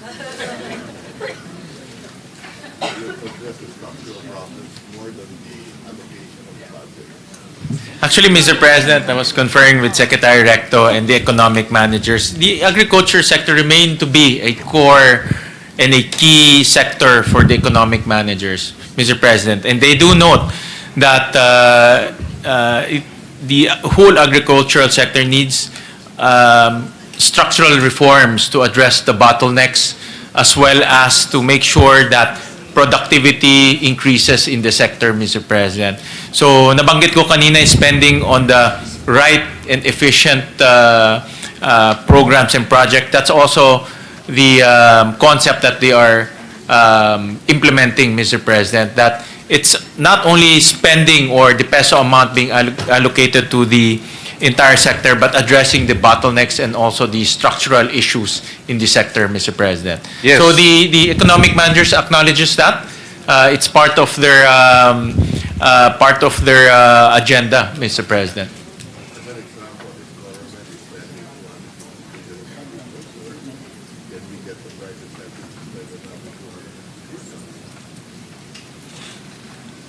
I agree. Mr. President, I want that on record too, please. well, Secretary Recto mentioned that if the government is spending 250 billion on agriculture, we can also attract the private sector to invest in agriculture. And personally, that's also a huge missing potential in the agriculture sector, bringing in the private sector and involving the private sector in improving productivity and also make profit for them. If it makes sense for them, then they will come in. So we have to address the structural issues. Would the good sponsor and the economic managers agree that part of the structural reform is how to unbundle, I don't know what the right term is, regulatory capture? I can see that the Dev secretaries. Yes. Can we put that on record? Yes, Mr. President, He put his that thumbs- record reflects his thumbs that up. Secretary Balisacan put his thumbs up, Mr. President. So that's in agreement to your statement, Mr. President. And therefore, part of the structural reforms will require addressing the challenges of regulatory capture, number one.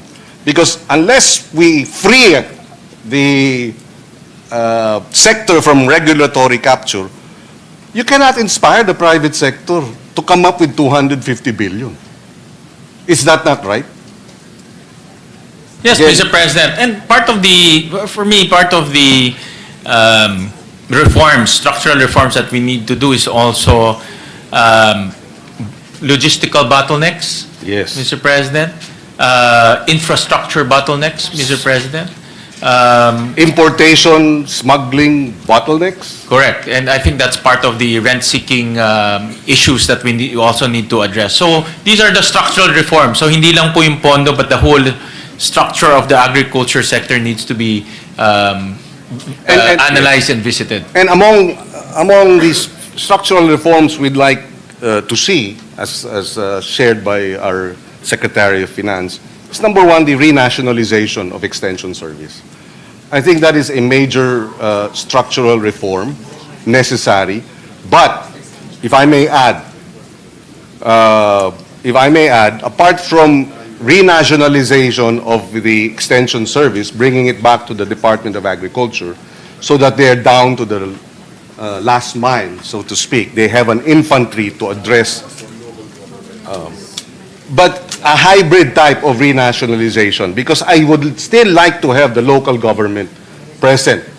A fine example that we were discussing with the chairman is how we address the backlog of school buildings during the time of President Aquino. It was a combination of PPP as well as matching and active involvement of the local governments. It was a two-pronged approach. You got PPP, you got private sector to come in an open and transparent public bidding. It was not the Department of Public Works. And then you had matching. The national government, for every 10 or 5 school buildings that the LGU agreed to spend, to fund and construct, the national government will add another 5. So it was a matching. And at one point, and this was placed on record in our previous hearings, 600 school buildings were being built every week, because you had the private sector having skin in the game, because you had open, competitive public bidding with the PPP. It was put in place likewise by the DepEd, and then you had the LGUs. So the renationalization of the Extension Service, I believe, but strengthening its links with the LGU is critical. In Taiwan, and I'd like this to be on record, the number of extension workers per farmer is 18 farmers, 1 extension worker. There are 580,000 farmers in Taiwan, according to their ministry. So you multiply 518 by 80,000 divided by 18, and that's the number of extension workers you have. 20,000. 28,000. So what is the equivalent for the Department of Agriculture? Because right now, and I've said this,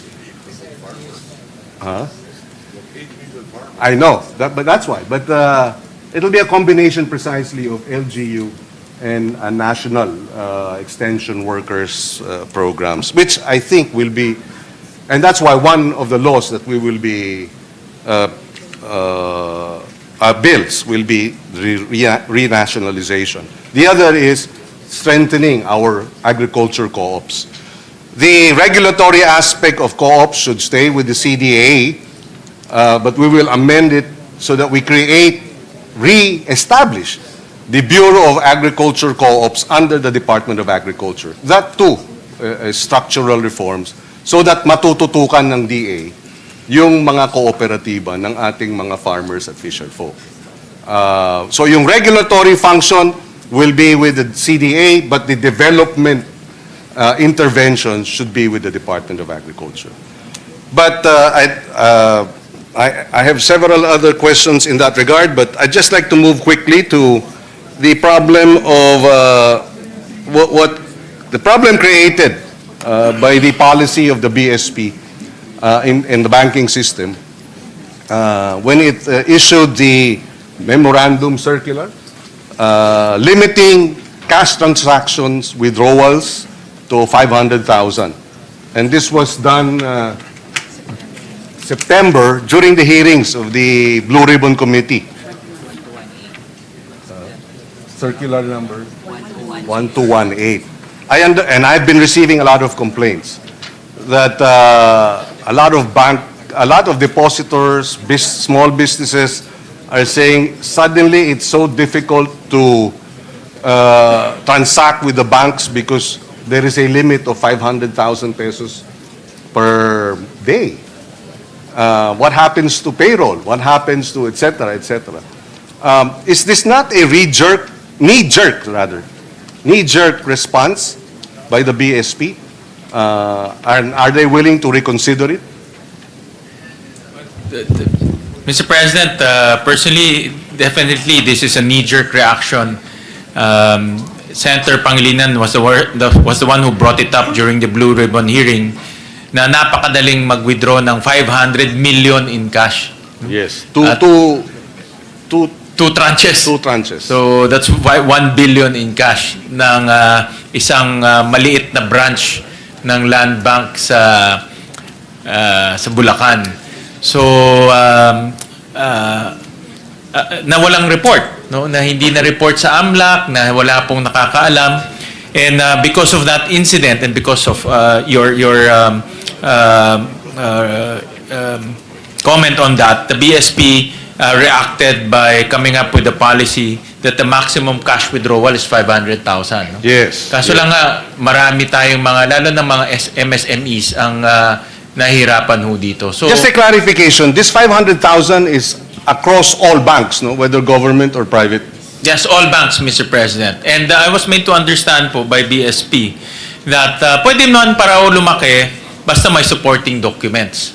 No? But then again, I guess as a general rule, everything is 500,000. But I understand that they are reviewing this policy because of a lot of negative comments that they are receiving. And Could it have been a contributory factor in the drop in economic transactions? And therefore, baka sana 4.2% ang growth natin noong third quarter, and naging 4 kasi nga ang hirap mag-transact sa mga bangko. I don't know, no? I'm just thinking off the top of my yeah, head. I think Senator Rector's made possible. This is possible.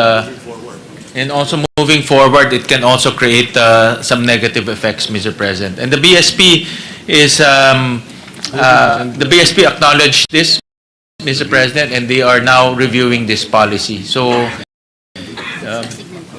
Yes, thank you. And you mentioned the land bank. And I remember this because there seemed to be a conflict between the BSP appreciation of what was happening and the land bank's appreciation of what was happening. Because the land bank, a few days after we cited these concerns, well, first the BSP. The BSP, if I may quote, the BSP said, BSP shocked by cash piles in flood control corruption. No? This is a Philippine Star. It was worse than we thought. I'm quoting the governor, Eli. This flood control scandal was much of a shock to us as it was to you, but we're working hard to fix it. So that's the BSP concern. But the land bank, when was it? September 30 issued a statement saying that all their transactions with the DPWH were above board as we were investigating it. So, which is which? Is it shocking or is it above board? May we have a clarification, Mr. President?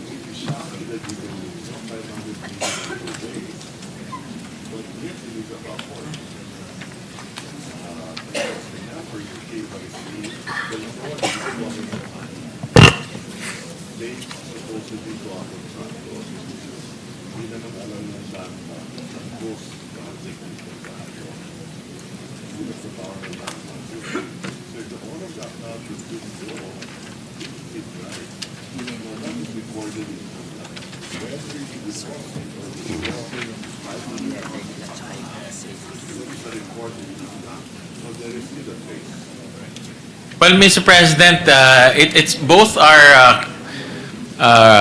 they acknowledge both statements.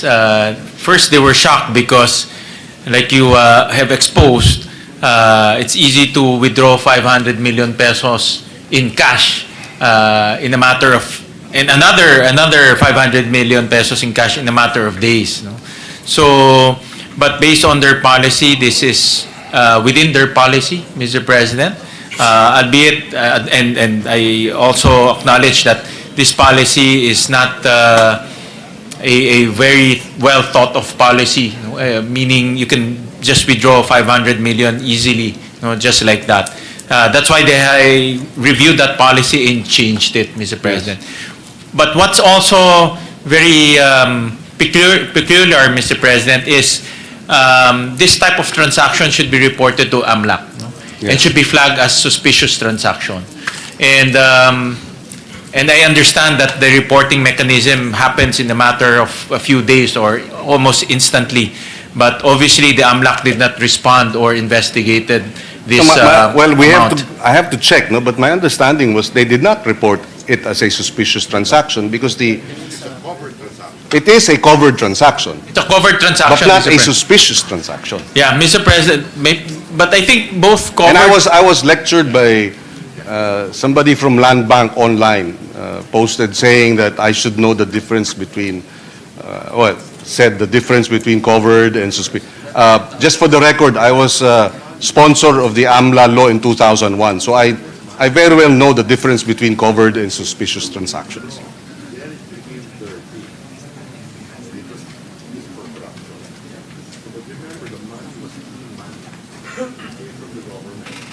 Mr. President, I was made to understand that because this client, I understand ito yata si Sims, no? Sims. No, si Miss Sims ay Sally Santos, I think the name is Yes. Sally Santos, if I remembered correctly. She passed the Know Your Client policy. And at the same time, she's a government supplier or contractor. So because of the transaction, the land bank assumed that everything is regular. And because she's a government contractor, the land bank allowed the withdrawal of 500 million pesos in cash because it was a payment to her for a government project.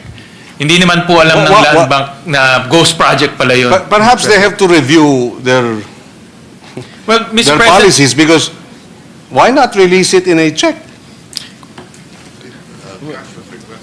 yeah, well, cash was requested, Mr. President. I know, but, you know, it's a government bank. The money is clean money. It's clean money Yeah. from taxpayers. Clean money, which was withdrawn, which became dirty when it was used for corruption. Well, Mr. President, because of regularity, no, si Miss Sally Santos was paid, no, because she's a Yeah. contractor. Yes. But I think, Mr. President, personally, I think Land Bank should be circumspect and also be more vigilant in this type of transaction. Hindi Well, naman. my concern, yes, I share your sentiments, Mr. President. And na I hindi- agree, yes, I agree Yeah. with you, because, well, the statement of Land Bank felt like they were absolving themselves while we were still investigating them, no? I mean, I can understand, they're protecting their bank, you know, and their depositors, and their desire to protect the institution, they would resort to this, but, you know, people are angry. And the public sentiment, as I said that, and the response of Land Bank, the people were saying they did not agree with the position taken by the bank. And anyway, moving forward, I think they should review that. Plus, you know, there's a, they say that when well, it's a matter of law that when you make a testimony or you come up with, you know, testimony, for it to be believable or credible, it has to be consistent with human experience. Of course, it's not exactly foursquare behind that release of 457 million in 2 tranches. But as a banker, and I've asked all maybe 5 to 6 bankers, and I said, would you consider this as a regular? The release of 457 million pesos cash in 2 transactions within a period of 2 days? And none of them said, oh, that's okay. All of them said, wait. And then, but you have Land Bank saying everything was above board, et cetera, et cetera. But at least, eventually, there were some intermediaries who relayed to me that they're reviewing their current position. And then I said, okay, thank you. But because my concern was precisely, you mean to say if that was above board, then we will have more 457 million cash transactions in the future, and it's still okay. So moving forward, I hope that matter is clarified, and also the 500,000 pesos cash perhaps should be revisited.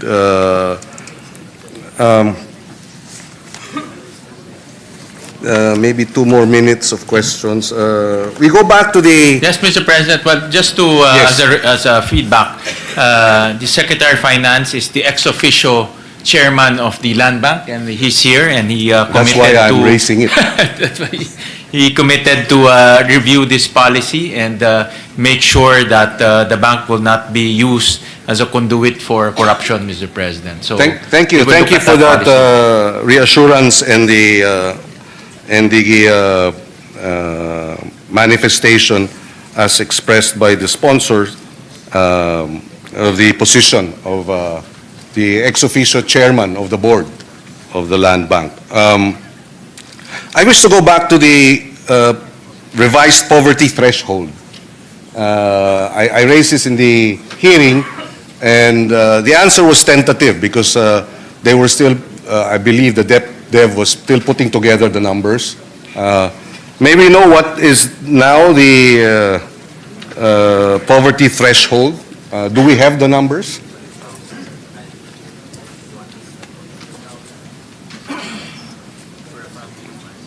Yes, for a family of 5.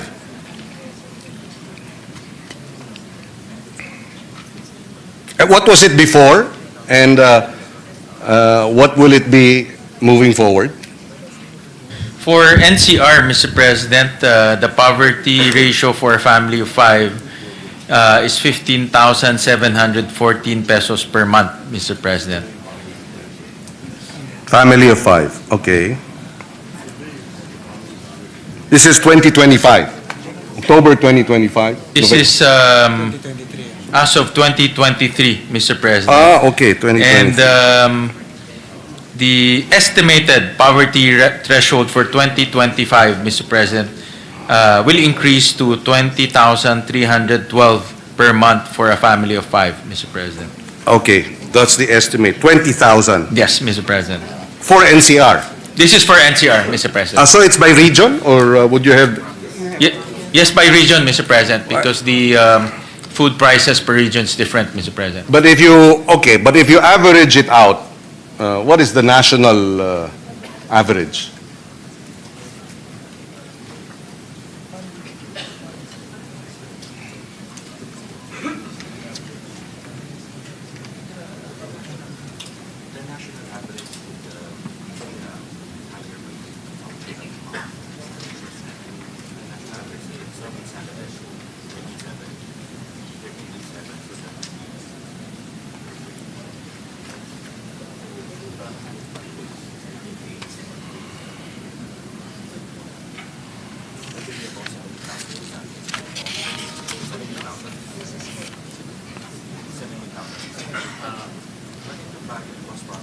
Yes, I Yes, understand. Mr. President, for a family of 5, the national average will be 17,600, Mr. President. 17,600. And it's a jump from 11,000.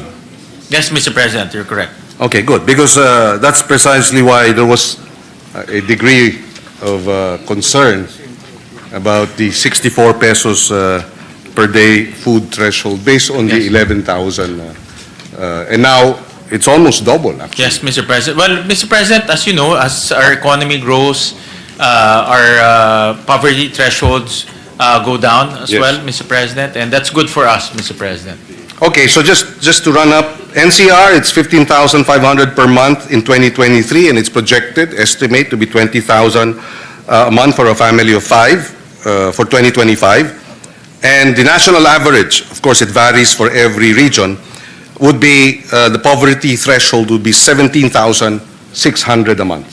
Okay. Yes, Mr. President. Thank you for that information. I have other questions, but I will go through perhaps a second round and allow other colleagues to raise their questions. Thank you very much, good sponsor. Thank you very much to Secretaries Recto, Your Honor. Secretary Balik.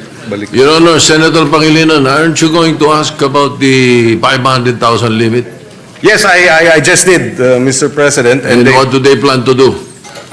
They are now reviewing it. Ang sagot nila is, basta may supporting documents, it can be higher than 500,000, but they agree that it has had an effect in terms of, well, in a way, the ease of doing business because transactions have become more difficult, bank transactions. And they've also said that it may affect the overall health of the economy when such economic transactions are hindered because of such policies. So they're now reviewing it, and they're hopefully you can end the review and come up with a more flexible policy, Mr. Sponsor. Well, Mr. President, All right. you can view this as a friction in business, Mr. President. For example, before, if you need to give salaries to your employees, you only need to go to the bank once.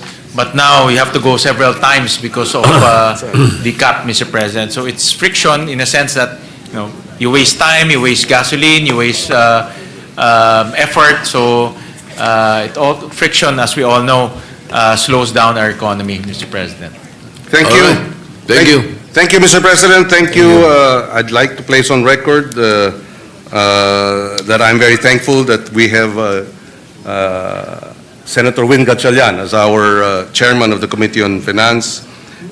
He has been very sympathetic to the agriculture sector, and we thank him for that. And we hope that in the next 3 years, we will have leaps and bounds in terms of government spending in correct spending in agriculture and fisheries. Correctly, of course. Yes, thank you, thank you. Thank you, Senator. Mr. President, thank you, Majority Leader, thank you, good sponsor. Thank you, Secretaries RC, Secretary Ralph, Secretary Amina, and to the entire DB, to our representative from the BSP. Maraming salamat. Thank you very much. Thank you. Majority Leader. Yes, Mr. President, next to interpolate is Senator Joel Villanueva. I move that he be recognized.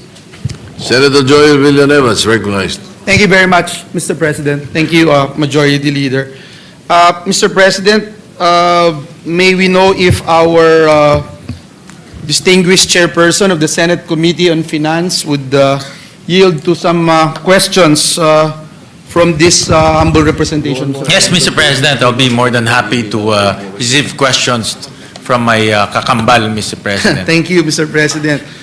Mr. President, at the onset, may I just put into the records of this August chamber that if you look at the government's revenue performance, it continues to show improvement with 16.7% revenue effort in 2024.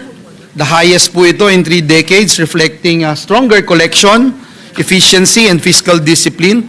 For 2026, revenues are projected to reach 5 trillion pesos, with tax collections expected to grow by an average of 10% annually from 2025 to 2028.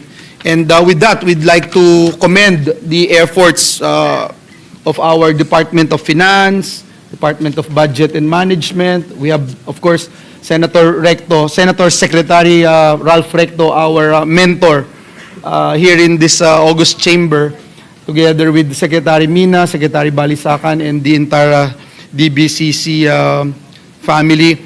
Again, we commend them for their efforts to sustain this positive momentum in revenue generation and fiscal consolidation.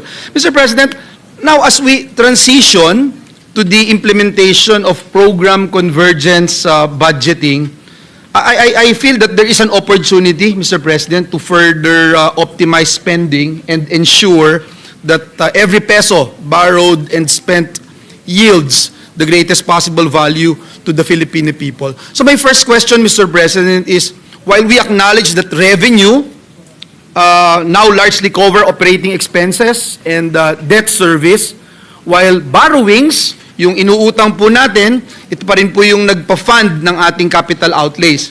And with our revenue effort, as we mentioned earlier, 16.7% in 2024, the highest in nearly 3 decades, how can we begin, Mr. Chairman, the gradual shift toward revenue-funded investment instead of heavy reliance on new debt, Mr. President?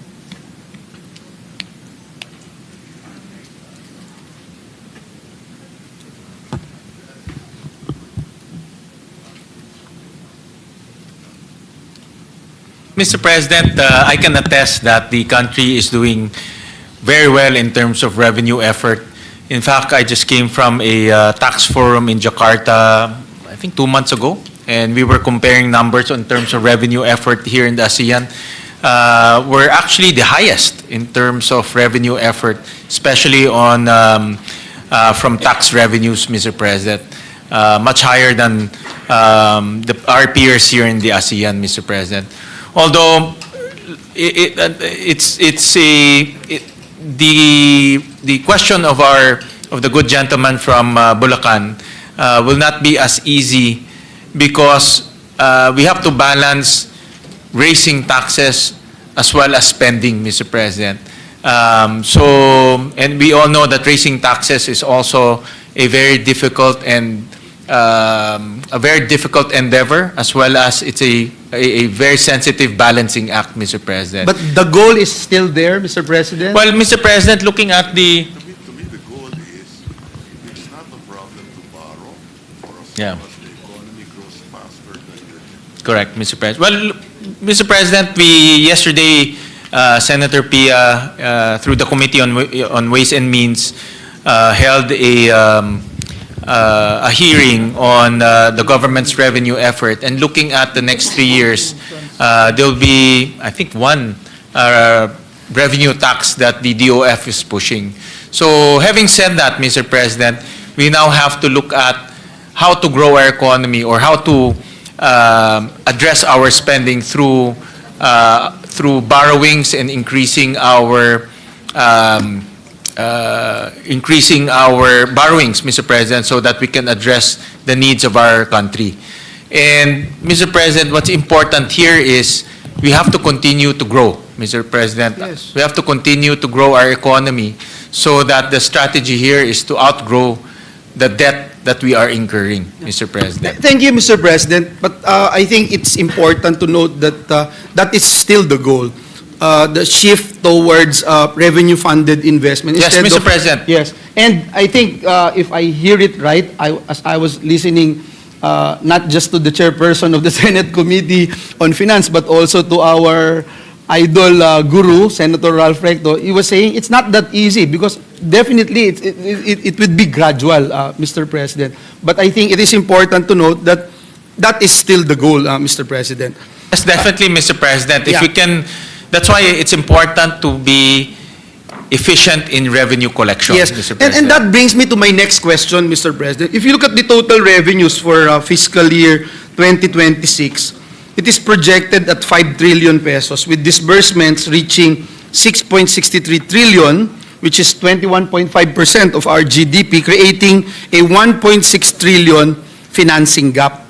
And with this in mind, I thought it would be interesting to find out our strategies, if there are any strategies in place to ensure that the economic growth consistently outpaces debt growth, not only through fiscal consolidation, Mr. President, but also through improved absorptive capacity, better program execution, and the implementation of what we mentioned a while ago of program convergence budgeting to optimize returns from every peso being borrowed, Mr. President.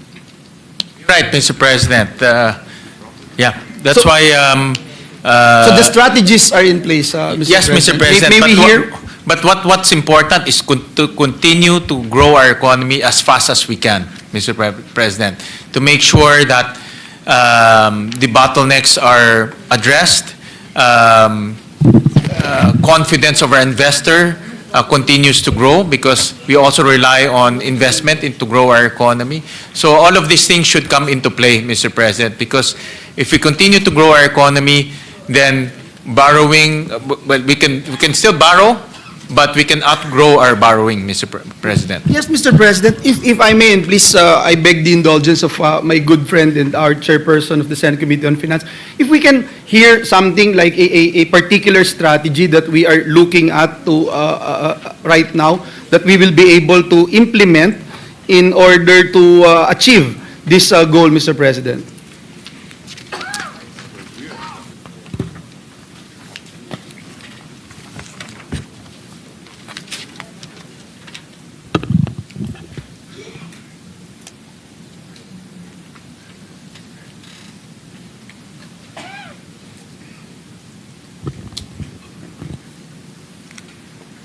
President, we also approved here in the Senate the medium-term fiscal framework.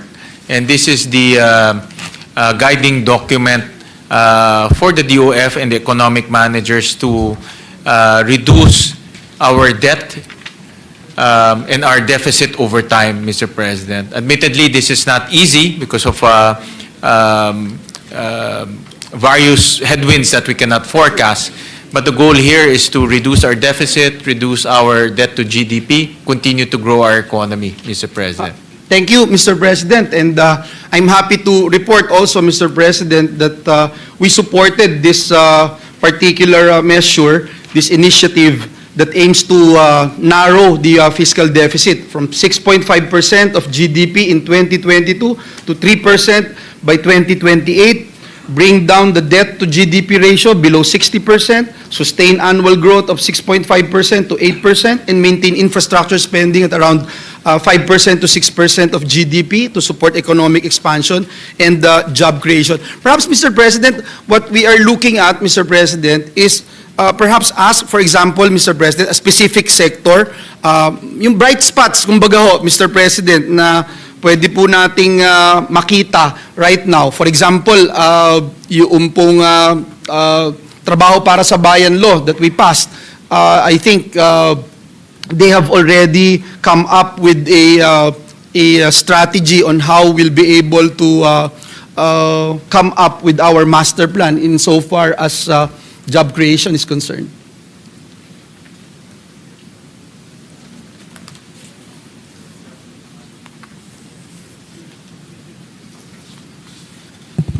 Walang sinasagot sa tanong. Kahit isa.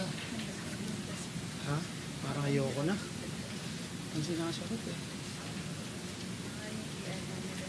I was advised by the Secretary of DepDev that the Trabaho para sa Bayan plan is already integrated in their planning, integrated in their forecast, and the Trabaho para sa Bayan, which you authored, Mr. President, and sponsored, is already an integral part of their planning process, Mr. President.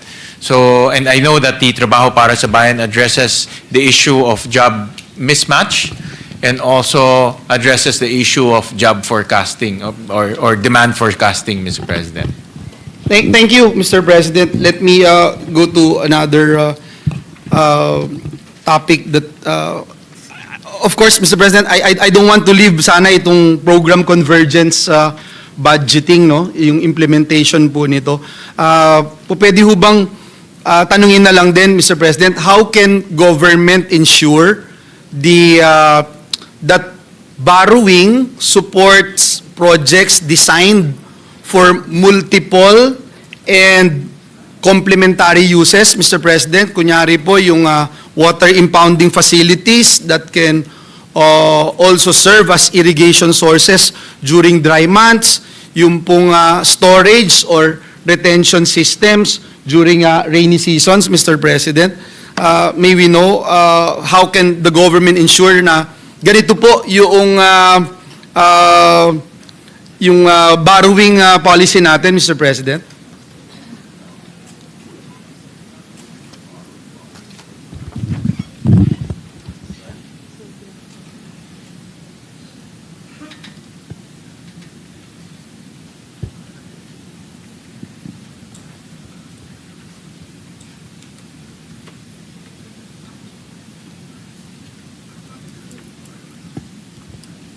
Well, Mr. President, I think what's obviously lacking in this whole flood control mess is a plan. No? Wala tayong plano. No? I think that's very clear. I cannot disagree more, Mr. Correct. President. So I'm sad to say this, but yeah. So Yes, Mr. there was President. zero plans at all. No? Kaya tayo nasa ganitong I cannot gulo. agree more, Mr. President. You and I we were together during the 2022-2023 investigation on flood control. We have been talking about this, that there is no plan. It is not integrated. It is not well thought of, Mr. President. And we have been saying that since 2023. I can attest to that, Mr. President, that you were very vocal in raising the issue that there's no plan whatsoever in addressing the flooding in the province of Bulacan and also in Metro Manila, Mr. President. And sad to say, because of that absence in a plan, nandito na tayo, nagkaloko-loko na, Mr. President. So I think that's the objective of the economic managers now, is to, moving forward, that all of this flood control should be part of a well-researched, science-based master plan, so that we won't waste resources, Mr. President. Thank you, Mr. President. That's the only reason why I wanted to raise this particular question, Mr. President. And if you look at the implementation of program convergence budgeting, Mr. President, it provides an important opportunity to address po itong mga challenges na ito, no? Nakita po natin, for example, by integrating efforts across agencies such as DPWH, DENR, NIA, and LGUs, yung pong program convergence budgeting can help ensure na yung pondo po ay directed to the areas of greatest need, and that the government investments, particularly in climate resilience and flood control, yield the most value for every peso spent. In fiscal year 2026, Mr. President, ang pamahalaan po, nakalagay nga po dito, plans to borrow around 2.7 trillion, if I'm not mistaken, no? With 950 billion pesos allocated for interest payments, about 14% of total expenditures. Please correct me if my data is incorrect. I can see our Secretary of DOF giving me a thumbs up. Mr. President, may we know how can this whole of government approach enhance debt efficiency by ensuring that, again, every peso borrowed yields lasting cross-sectoral value for our people, from water and agriculture to energy, transport, and community infrastructure? Well, Mr. President, just on the program convergence budgeting, Mr. President, that's the moving forward and the plan of the DBM together with the DepDev to make sure that all of these plans are not only on paper but also executed through wise budgeting, Mr. President. So you're absolutely correct in raising this very important budgeting concept, so that we can avoid a lot of those wastages that we saw in the flood control program, Mr. President. Thank you, Mr. President. I will no longer ask questions on foreign direct investments. This was tackled earlier as I was listening, Mr. President, in the interpellations. Mr. President, let me go to one project or one particular law that we passed here in the Senate, which is the Government Optimization Act. Mr. President, over the years, around 1 in every 10 authorized government positions has remained unfilled. Alam na alam po ng chairman natin na ito'y advokasya natin. Inabutan ko pa si then Senator Ralph Recto. Ito'y naging aking advokasya na. In 2026, there has been a modest improvement, Mr. President, with only 7.51% nag-improve finally, Mr. President. A total of 2 million positions unfilled compared to 9% in 2021. This means that approximately 1 in every 13 position is still vacant, Mr. President. Again, kung matatandaan nyo po, laging 1:10. For every 10 positions, vacant po yung, hindi po napupunan yung isa. Ngayon po, 13 na, so nag-improve by 3 positions. Finally, Mr. Chairman, natatawa ka kasi every year tayong dalawa, lagi tayong magkatabi pag pinag-uusapan ho natin ito. So, Mr. President, with the recent passage of the Government Optimization Act, how is this expected to reshape the landscape of authorized positions across government agencies, Mr. President? That's an excellent question, Mr. President. Well, just to report to His Honor that in the 2026 budget, there's a 10 billion peso allocation for government optimization under the MPBF. And I believe this will fund the necessary amounts to operationalize the government optimization. Let me just get back to the status, Mr. President. Pero sa JO yun, di ba?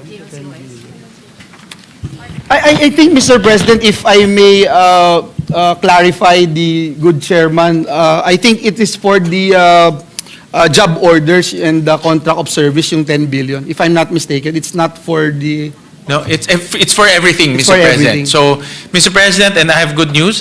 Tomorrow, the IRR for the government optimization will be released. I was about to ask that question. Thank you, Mr. Thank President. you. And thank you for asking that, Mr. President, because in the review of the budget, marami ho kaming nakitang mga agencies na obsolete na or redundant, o mga agencies na kaya nang gawin ng private sector o kaya nang gawin ng industry as part of their self-regulation. Hindi naman ho kailangan ng gobyerno to regulate everything. The industry can regulate themselves. No? So, in the review of the budget, we see a lot of agencies na sayang lang ho yung pera dahil nagiging redundant o hindi na ho kailangan yung agencies. And we'll submit to the DBM our own findings and recommendations so that they can analyze and review these agencies, and then they can optimize the government by merging or abolishing or collapsing some of these agencies. Thank you, Mr. President. At para hindi po tayo tumagal, siguro pwedeng kahit makahingi lang po tayo ng initial assessment doon po sa mga... Wala pa rin po yun. Wala pa, Mr. President. So, start pa lang ang maganda. May funding na, may IRR na bukas. Kasi alam ko nung tinap ako to sponsor the measure, may mga pag-aaral na nun eh. Nung time na yun. May So, mga initial estimates, I think, Mr. President. Yeah, I remember and, that interpellation. But we will get some definite answers in the next few weeks, Mr. President. And you were saying, Mr. President, that the IRR will be signed soon because... Tomorrow, Mr. President. Tomorrow, Mr. President. Issued tomorrow. That's very good news, Mr. President. And you made mention, Mr. President, no, because under the law, it mandates COEB, or the Committee on Optimizing the Executive Branch, to conduct a strategic review of executive agencies to evaluate their roles, functions, effectiveness, identify inefficiencies, and recommend reforms to enhance efficiency, coordination, and alignment with national development goals. May mga low-hanging fruits po na nakikita na tayo, tumatango po si Secretary Mina. For example, Mr. President, yung optical media board. Ano pa bang pwedeng gawin ng optical media board? Pwede pa ho ba silang gawin? Nung time po na dinidiscuss natin, and again, this is with all due respect to our friends in government, of course, gusto natin alagaan sila, malagay sila sa tamang posisyon sa gobyerno at masiguro din na mapoprotektahan yung kanilang karapatan. I remember, Mr. President, and Senator Recto was still with us during that time when we were discussing the Department of Migrant Workers. A certain agency, that agency, Commission on Filipino Overseas, if I'm not mistaken, CFO ba yun? CFO, Tama. Mr. President. And then when we asked what programs they are implementing, we were told na yung mga nakatira, for example, sa Inglaterra, i-recruit sila na pumunta sa Pilipinas para makabisita dito sa Pilipinas. Yun yung program nila, and the chairperson is laughing, and I know you still remember that particular time when we were talking about this, and this has been, 5-6 years ago, Mr. President. So, ito lang po, nais ko lang banggitin po ito para masiguro natin na yung pinaghirapan din nating panukalang batas noon na ngayon ay Republic Act number 12231 ay mapapakinabangan na ng ating ng ating pamahalaan. I share your sentiment, Mr. President. I'm 101% with you, Mr. President, on those observations. In fact, mayroon din kaming na-observe, mayroon din kami na-observe under kay Secretary Balisacan, yung Philippine National Volunteer Service Coordinating Agency. Parang kailangan pa ba natin ng agency para magkumuha ng volunteers? May Red Cross naman, meron namang LGU to gather volunteers. So, and no, walang personalan po. I'm sure nandito sila. No? But we're just saying na we have to optimize government resources. Sayang ho yung pera eh. No? Some of the NGOs can do it better than government, Mr. President. I can also share, Mr. President, especially with our DBCC members, Mr. President, that when we were in TESDA, we were looking at several agencies of the government implementing trainings.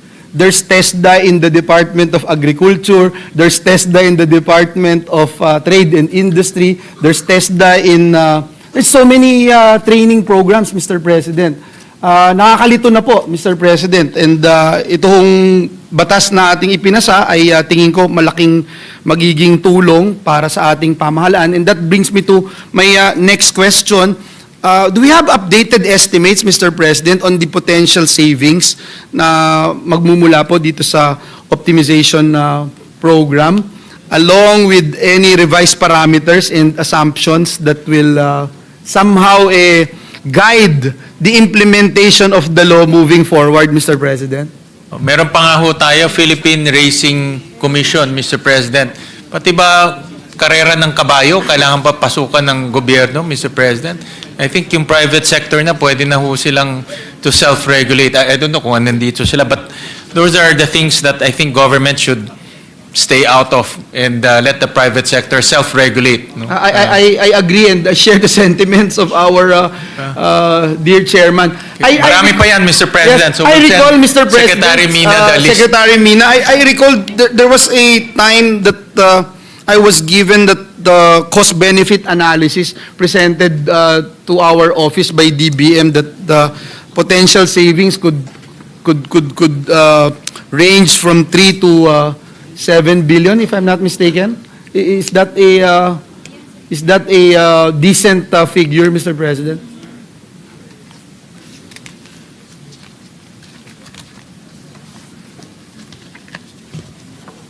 Mr. President, I was just informed that the initial estimate is between 750 million to 2 billion savings a year, Mr. President. Okay. So when I say savings, savings on electricity, on rent, on sweldo, hindi lang naman ho sweldo. Kasi ito yung mga MOE. nag-overlap na eh, no? Yes, Mr. President. Pare-pareho Like I said, ginagawa. Mr. President, that your question is very important in this topic, Mr. President, because we can keep on allocating funds, we keep on sourcing funds, pero maraming funds rin nasasayang, no? And that's why all of these agencies that can be utilized to a much better output and outcomes, government should do so. And if, like I said, if the private sector can self-regulate, let them self-regulate rather than government going into pati karera ng kabayo, Mr. President, pinapasukan natin, which I really think is not the job of government. Thank you, Mr. President. I share the same, Mr. President.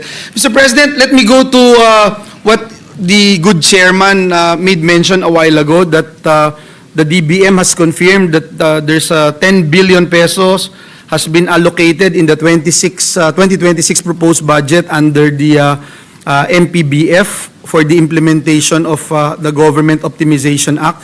Mr. President, this funding will particularly support not just the filling up of job orders and the contract of service workers. Is that correct, Mr. President?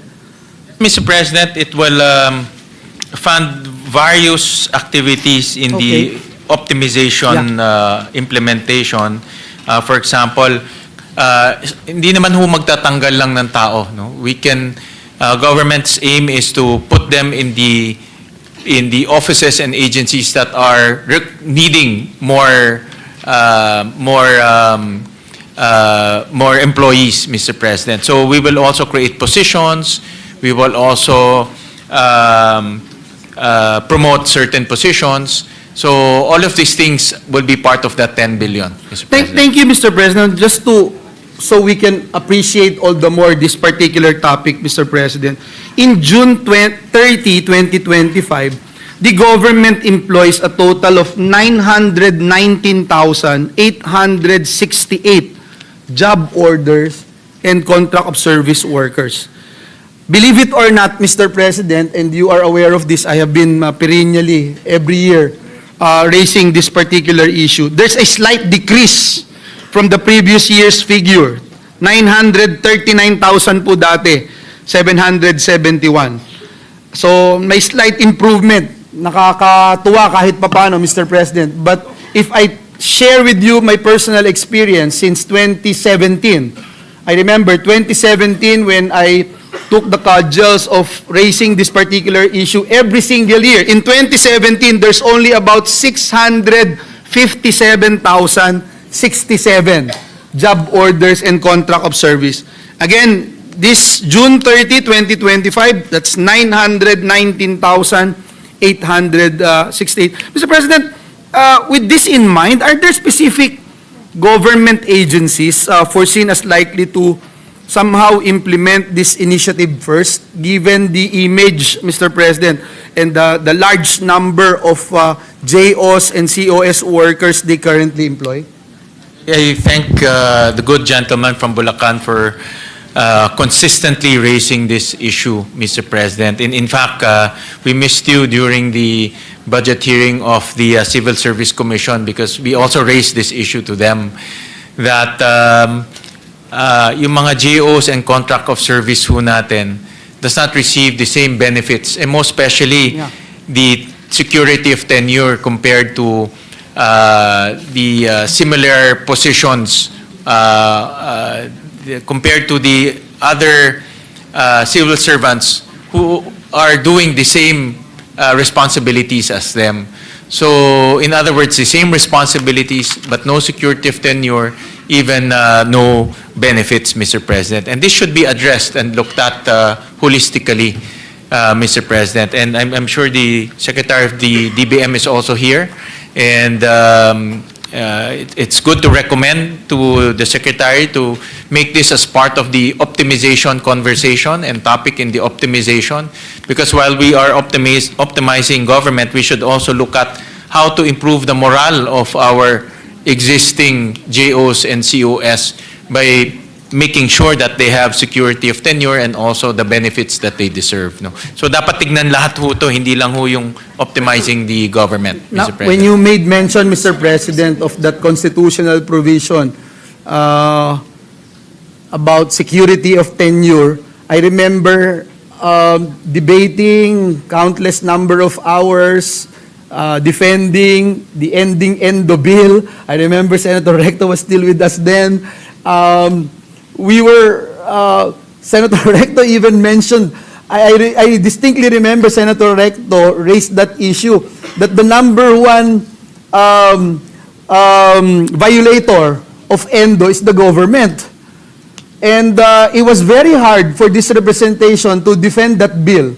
But we were able to pass it here in this August chamber on third and final reading, only to be vetoed after being part of the priority measure of the previous administration. But again, Mr. President, I asked this question and muli, kinakalampag natin yung mga iba't ibang ahensya ng pamahalaan, yung top 5 agencies, Mr. President, DPWH, 41,227 JOs and contract of service.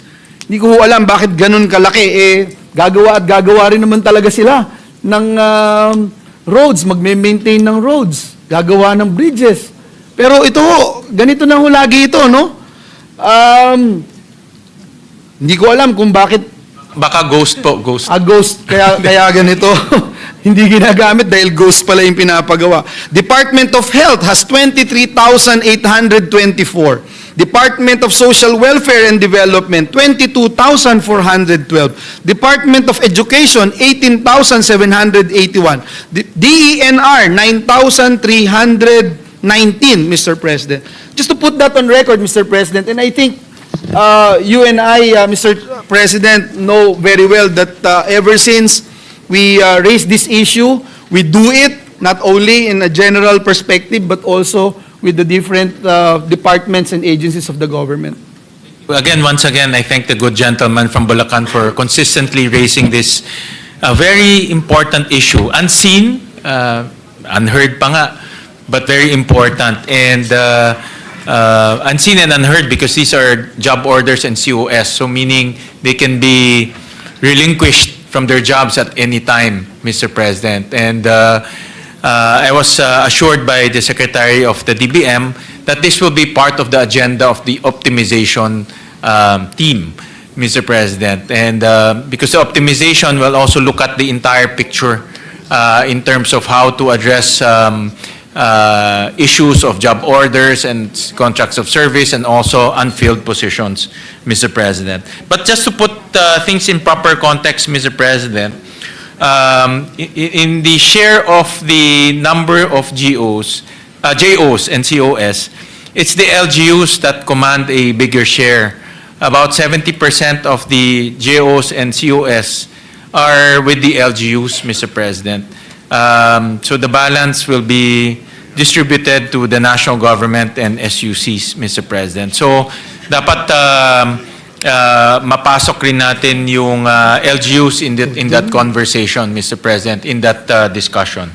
I agree, Mr. President, no, but I think both. Yes, definitely. We're not pointing violators, fingers. Mr. President, Yes, definitely. of our security of tenure policy as stated in our Constitution. Mr. President, let me go to my last and final topic, which is jobs, Mr. President.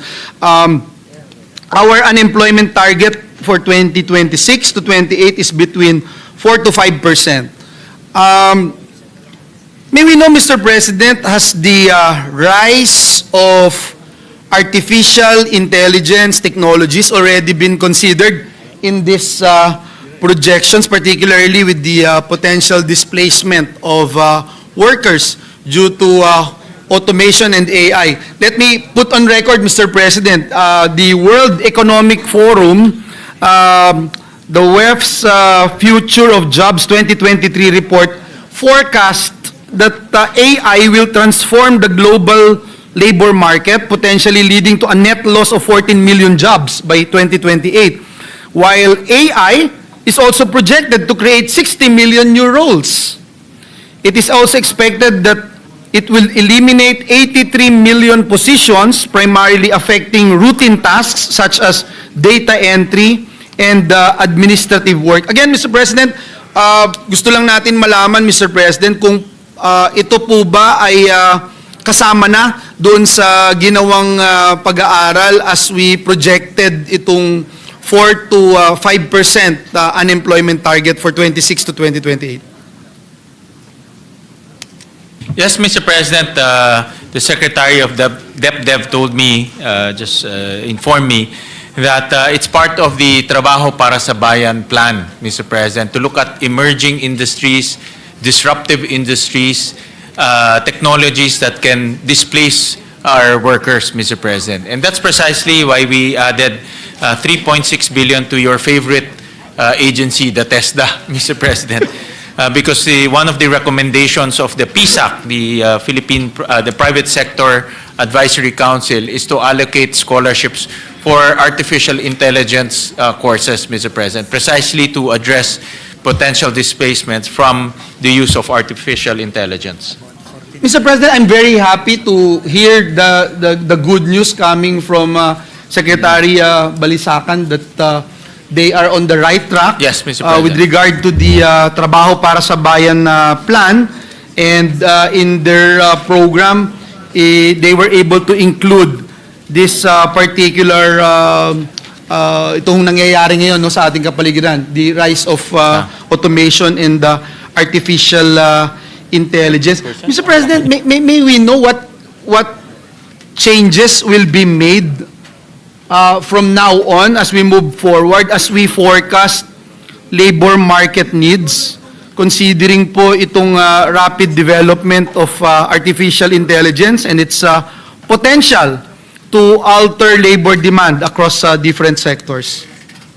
Mr. President, before we answer that, I was informed by the Secretary of DepDev that their estimate about 14% of our workforce is vulnerable to AI. 14%, 1/4. Sabi ko, laki nga eh. No, so thank you for raising that and putting that into the consciousness of the economic managers, that the risk of or the threat of AI is real and we should address that moving forward, Mr. President. So Yes, Mr. President, and let me also point out that the ADB has observed that the adoption of AI and Industry 4.0 technologies is fueling productivity growth across Asian economies, noting the ILO's analysis that there is now an increasing demand for a highly skilled workforce in the region, particularly in the fields like robotics, AI, and automation. Now, Mr. President, while AI ay expected po natin to automate many tasks, it is also anticipated na, yun nga yung binabanggit natin, it would create new industries and jobs.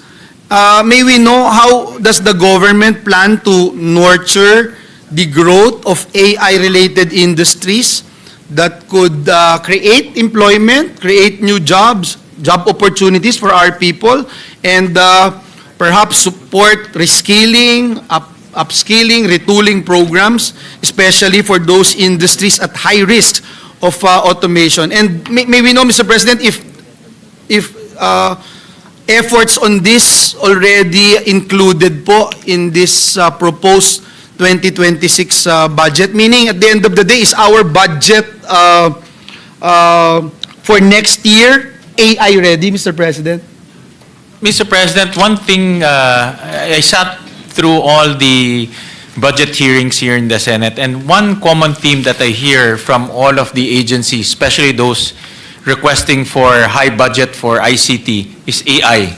No?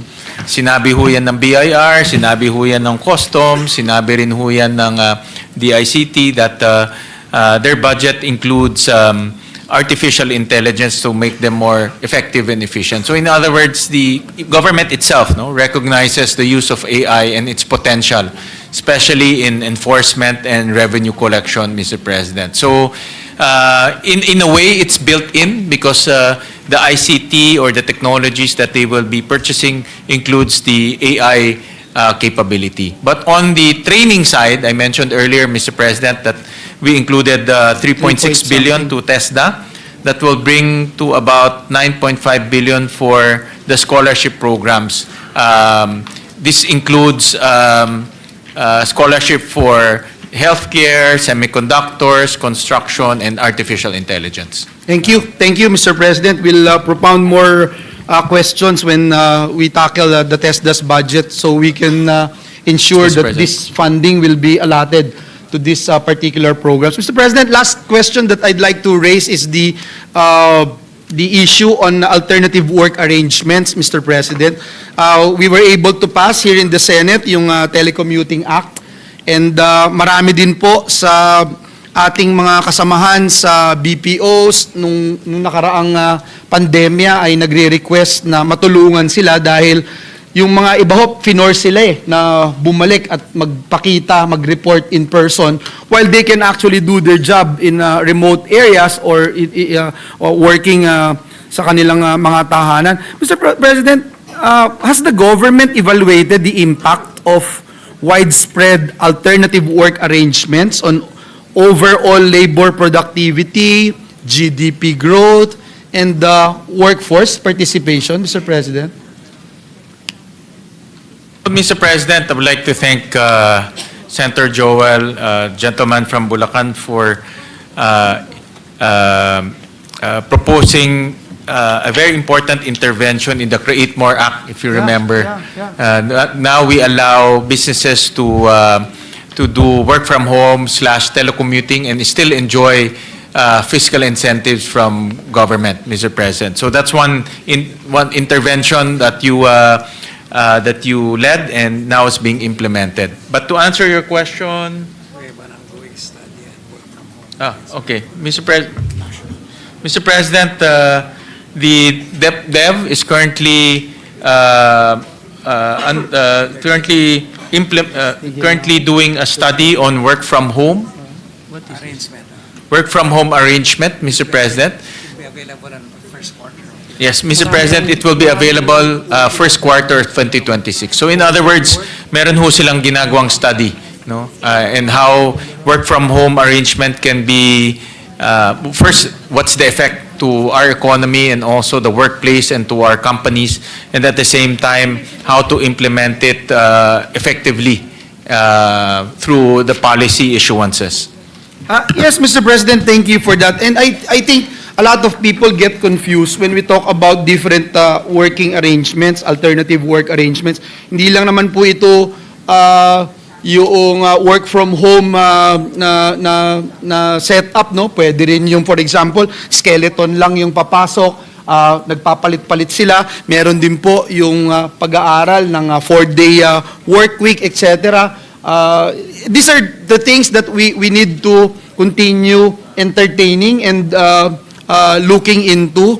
Kasi, for example, with the JICA estimating 4.9 billion pesos in daily losses due to traffic congestion here in Metro Manila. 2022 pa po iyon eh. So, ang tinatanong ko lang din po is, sana na-assess din po natin itong mga bagay na ito. For example, yung particular example na yun, have we assessed how alternative work arrangements can actually help these losses? At may mga iba pang po pwede nating gawin, Mr. President. Mr. President, those are now ongoing studies that DepDev is doing, and they recognize the potential of what they call flexible working arrangements, Mr. President. And the study will be out first quarter of next year, Mr. President. Thank you, Mr. President. That would be my last question. And let me also point out, Mr. President, what Finance Secretary Recto mentioned in the 2026 national budget, that it will focus on projects with the highest multiplier effect. And we completely agree. Government expenditure should result in a larger overall increase in economic output and job creation. And for this representation, Mr. President, in order for us to see and measure this representation suggests that in the next budget cycles, agencies must include employment impact assessments patterned after the International Labor Organization's format for various programs, activities, and projects of government. Said assessments must include both the quantitative number of jobs created as well as the qualitative effects, types and quality of jobs created, of the employment generated. Sa ganito pong paraan, masisiguro natin yung bawat pisong pondo na inilalaan po ng gobyerno ay makakatulong po sa pagpaparami ng trabaho at pagpapataas ng antas ng pamumuhay ng bawat Pilipino. Again, maraming salamat for your patience, Mr. Chairman, Mr. President. Maraming salamat po sa DBCC family. Maraming salamat, Senator Joel, for those interventions and suggestions. Maraming salamat po. Thank you, Mr. President. Next to interpolate. Yes, Majority Leader. Thank you, Mr. President. Next to interpolate on the general principles is no other than our distinguished colleague from Tarlac in Central Luzon, Senator Rodante Marcoleta. Senator Dante Marcoleta is recognized.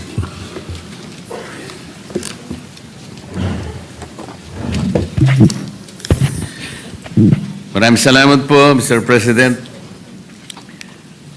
Mr. President, nung mga nakaraang briefings po natin sa mga departments, nagkaroon po ako ng pagkakataon na i-discuss yung dynamics po ng ating 2026 budget. Nandito naman po ang ating kaibigan Secretary Recto. Kung di po ako nagkakamali, I did ask him about the consequences of the 6.7 trillion budget.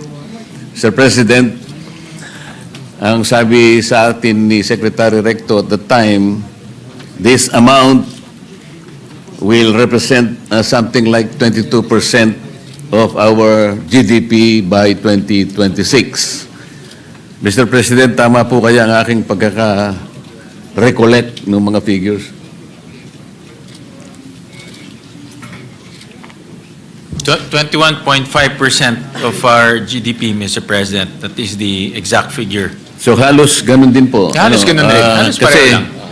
Halos ang- pareho lang, Mr. President. Ang sabi niya, kung halimbawa 21.5 or 22% of the GDP, then our GDP will be at least 30 trillion pesos. Abot Mr. po doon. President. For next year, it'll be 32. Yeah. At naitanong ko rin po, Ginoong Pangulo, na kung ganito po kalaki ang ating budget, 6.7 trillion, magkano naman kako yung ating projected income? At ang pagkakaalam ko po, ang nasabi sa atin, Mr. President, ay about 5 trillion. Yeah. And leaving a deficit of 1.5 trillion pesos. Yes, Mr. President. To be exact is 4.9, pero nasa 5 na rin, Mr. President. Ang ibig sabihin po, Tama po kayo. Mr. President, sa 1.7 trillion ay this is about 142 billion per month. 4.7 billion per day na utang natin, 197 million bawat oras. Tama ba? Yes, Mr. President. Pero dahil sa kakulangan po ng oras noong panahon na yon, Sir President, hindi ko po masyadong naitanong at ngayon siguro baka I will be in a position to ask a few more questions. How do we manage to grow our economy by, let's say, an estimated 30 trillion pesos for 2026? Mr. President, Mr. Chair, kayo na po ang nagsabi kanina na kailangan maging granular tayo ng konti. Diba? So, paano po kaya? Sapagkat ang nangyari po sa ulat po na ating nabasa kamakailan lang, ang ating pong GDP sa third quarter ay halos 4% lang. Mula po dun sa forecast na 5.2%. Nakakabigla po sapagkat parang isang napakalaking dagok sa atin na ganun kababa lang ang entire output ng ating ekonomiya noong third quarter compared with the prior quarter, which is 5.5%. Tama po, Sir President. Tama po, tama, Mr. President. Kaya po kanina I've been listening to the questions and interpellations of my colleagues, Mr. President. Talaga pong when we consider the finite resources of our government, talagang pagtatalunan, kanino ba dapat ibigay yung mas malaking parte ng budget para sa ganun ay malampasan natin ang napakalaking problema ng ating bansa. Kanina po, si Senator Kiko talagang very strongly ina-advocate niya talaga kung kinakailangan na bigyan po natin ng mas malaking budget ang agriculture. Tama naman po yun. Ngunit kung ang lahat po ng departamento ay ganoon ang kanilang gagawin at kukunti naman po yung ating budget,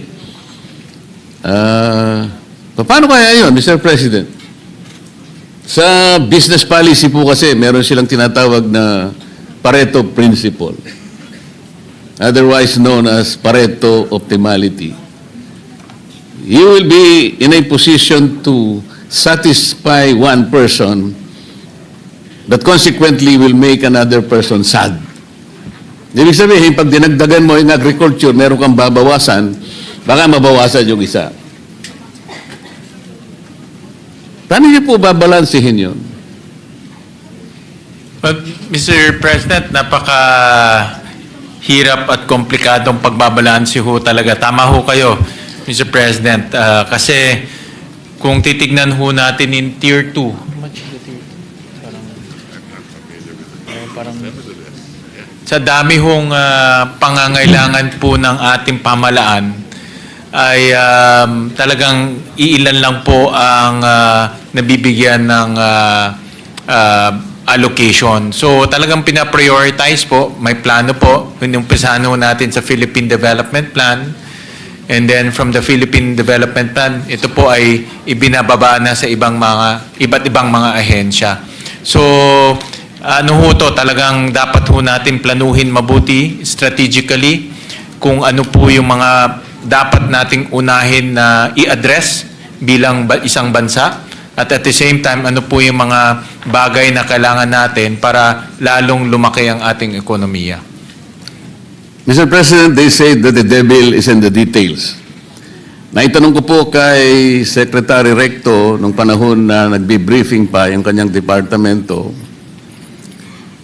So para ma-achieve natin more or less ang 30 trillion output ng ating economy, he suggested that we should grow as fast as we can. As a matter of fact, I recall he said, maybe we should grow at 7.5%. Mr. President, na-recall ko po kaya ng tama yun.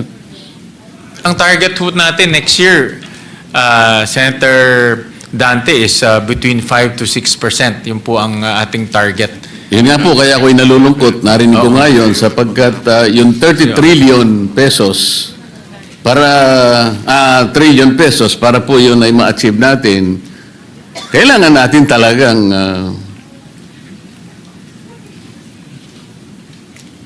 maitaas, maiangat ang ating ekonomiya ng mas mabilis kaysa doon sa ating pagpupunyagi na mapanagutan ng ating mga utang. Mas mabilis dapat yung pagsulog ng ekonomiya. Kaya sabi ni Secretary Recto, at least 7.5% or even more.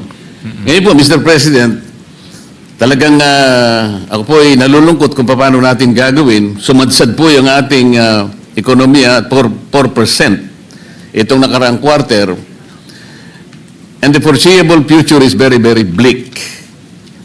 May nagsasabi po, our stock market is the worst in the region today.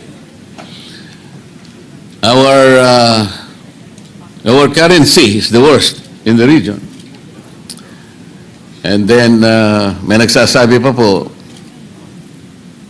foreign direct investment dropped by more than 40%.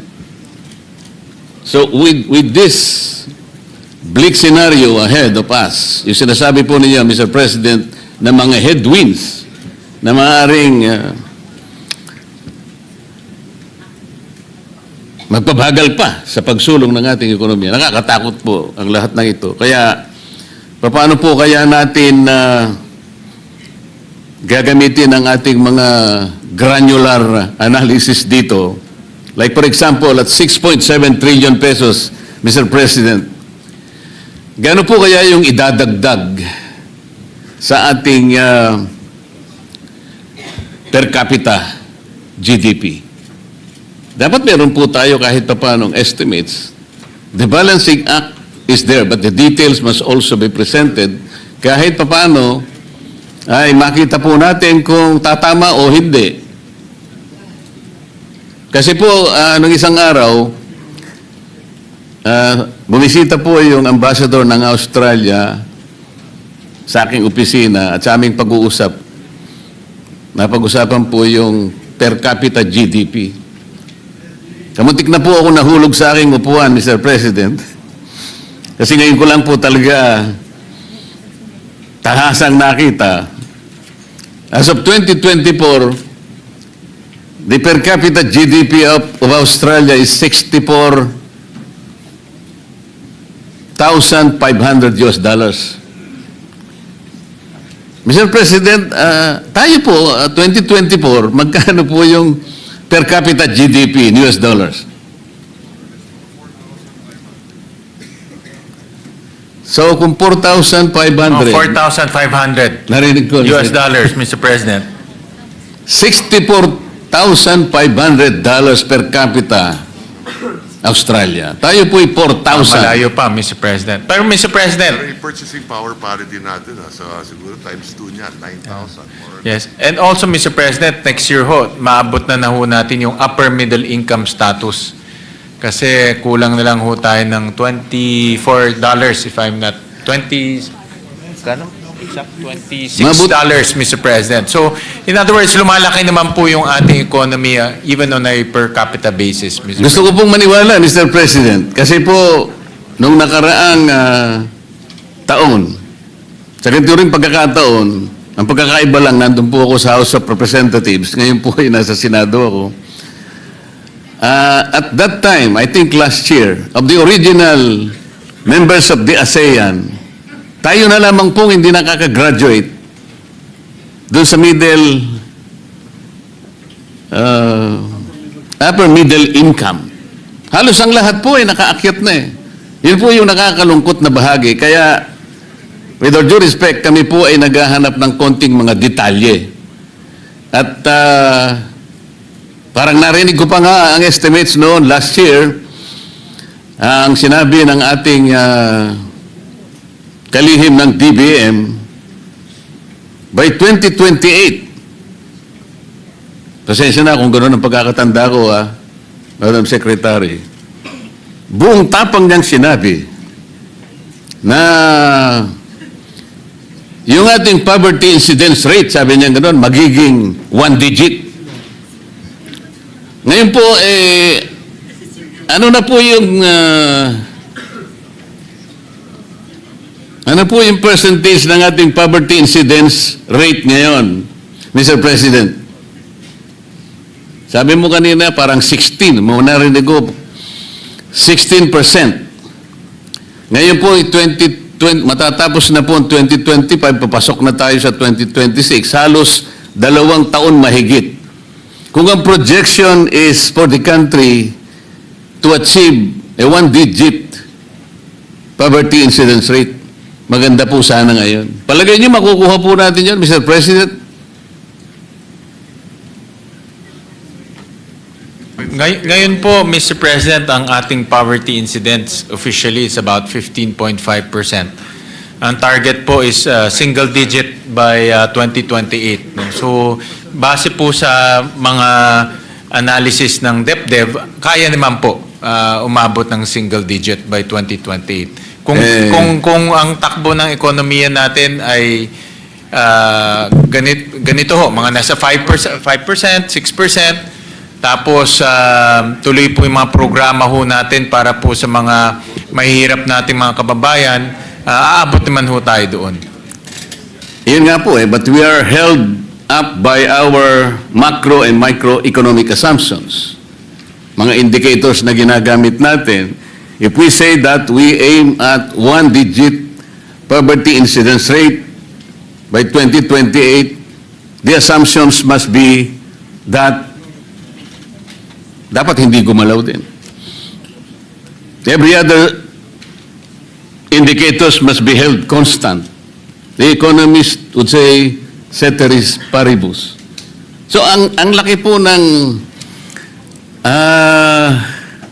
factors na maring hindi rin natin makuha kahit na 6.7 trillion. Ang gusto ko pong tuntunin, Mr. President, kung hindi naman natin mapuproduce talaga the desired GDP to finance 6.7 trillion, bakit po tayo nag-isip ng ganong kalaking budget? Parang halimbawa, yung pamilya ng ating respected majority leader. Ang kinikita niya ay X amount per month or per year. Pwede bang i-present sa kanya ng kanyang butihing asawa na ngayon ay miyembro ng Kongreso? Oh, darling, sabi niya, ito ang budget natin for next year.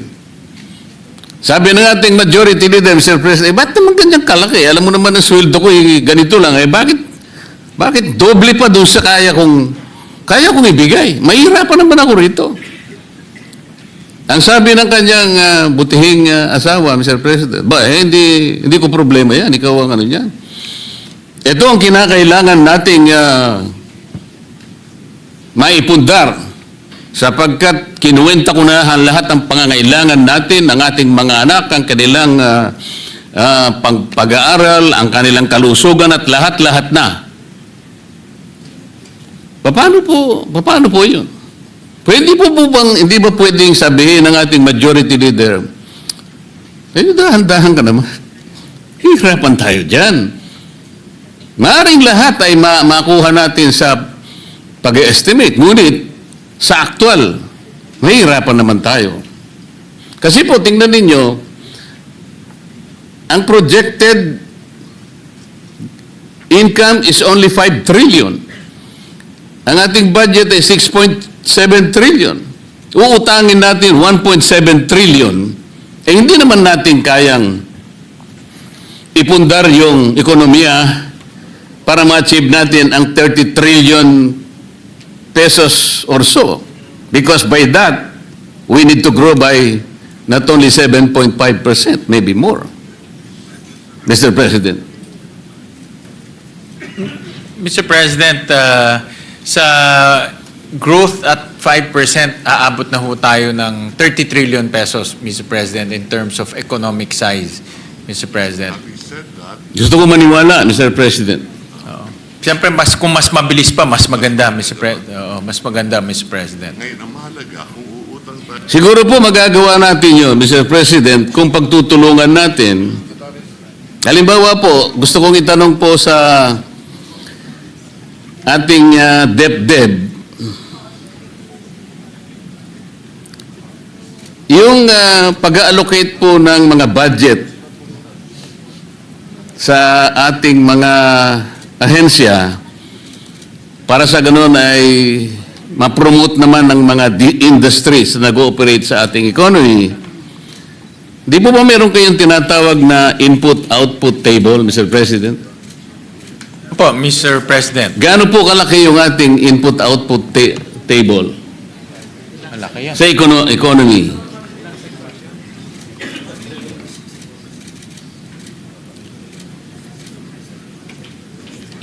Mga 64 sectors po, Mr. President. 64 sectors ang covered. Parang hindi po accurate kasi 64 by 64, Mr. President, to be accurate about it. in the late 80s parang 200 by 200 po eh. Can you check your data? You might be referring to subsector. Yes, yun po yung subsectors, Mr. President. The entire economy. 24 Sir President. by 240 by 240. Yung Okay, that's subsectors. more accurate. 245 by 245. Importante po kasi yun, Mr. President, because dun sa input-output table, makikita po natin ang mga industries that influence each other. Doon makikita natin, alin ba yung dapat nating i-promote? Alin ba dapat nating supportan because it affects and it influences maybe more than the others. Para sa ganun, malalaman natin kung talagang may hit natin ang target o hindi. Because kung sinuportahan natin yung industry, pag tiningnan nyo po sa inyong table, tatatlo lang naman palang industry ang kanyang pwedeng suportahan. Pwede ba nating malaman ngayon, ano ba yung mga industries, for example? Somebody said that construction industry is the only one na parang bumagsak ngayon. Kasi nga, ang nangyari, siguro dahil nga sa iskandalong dinulot po ng flood control, medyo atubili ngayon ang lahat ng industry na may kinalaman sa public and private construction. Pati construction activities might be delayed, pati procurement. So, pati ang mamumuhunan dyan, ilan po ang mga industries na affected kung bumagsak ang isang industry kagaya ng construction industry? Ito po kasi yung dapat nating makita eh. Imbes na pinag-uusapan po natin ay kung ano-ano, wala naman po kaming nakikita kung saan papunta po yung perang ilalagay at ilang industry ang maapektuhan, and that industry will be able to capacitate or even influence the growth of another and vice versa. Wala po kaming ganung idea.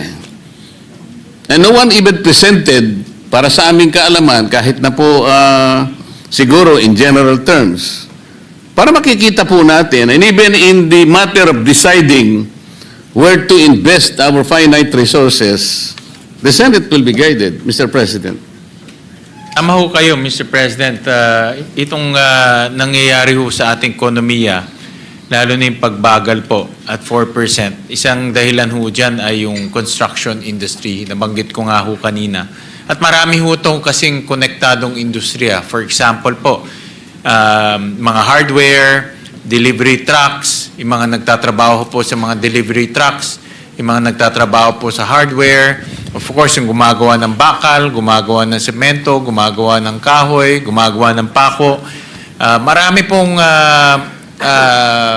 konektadong industriya po sa construction industry. Kaya yan po ay isa sa pinaka malawak na industriya sa ating bansa. Dahil hindi lang naman po gobyerno nagko-construct, pati private sector ang nagko-construct.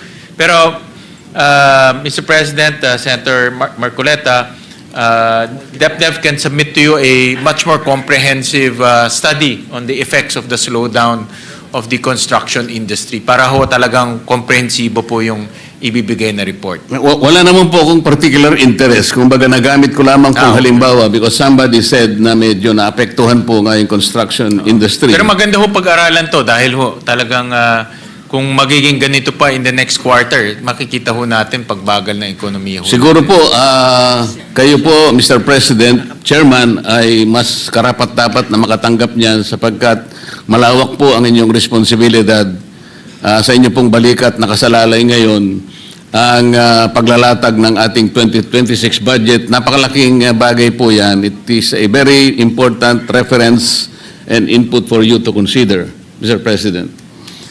Actually, hindi lang pako, hindi lang bakal, pati po bato na ginagamit, yung tinatawag nilang aggregates. Ano po?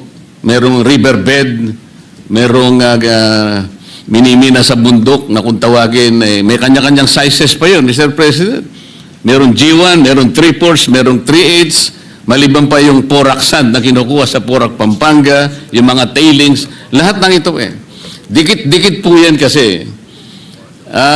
Kaya po kung walang maliwanag na larawan kung paano ang bawat industry ay nagkakaroon ng epekto sa bawat isa, kung paano ang isa ay nai-impluwensya ng bawat isa, medyo parang hindi namin masundan kung paano talaga natin makukuha yung minimithi nating mga targets upang sa ganun ay matustusan natin ang napakalaking budget na nailatag ng ating pamahalaan. Kaya po, medyo may konting duda lang po, Mr. President, kasi po may mga taong kinikilala naman sa ating lipunan, lalo po yung nasa business sector. Halimbawa po yung PCCI, the Philippine Chamber of Commerce and Industry, yung kanilang president na si Enonina Mangyo, sinabi po niya na anemic po talaga yung 4% GDP growth eh. At sabi niya, it's a wake-up call and reflects the challenges confronting key sectors of our economy. Ito po kanya ay, it is the weakest output since the 3.8% contraction of the economy na inapektuhan po ng pandemic. Sinabi pa po niya, Mr. President, MSMEs continue to struggle with high cost and limited access to financing. Manufacturers face rising production costs and logistical constraints. And our agriculture sector still needs stronger support to improve productivity. Ito po yung kanilang mga saloobin at mga pangamba.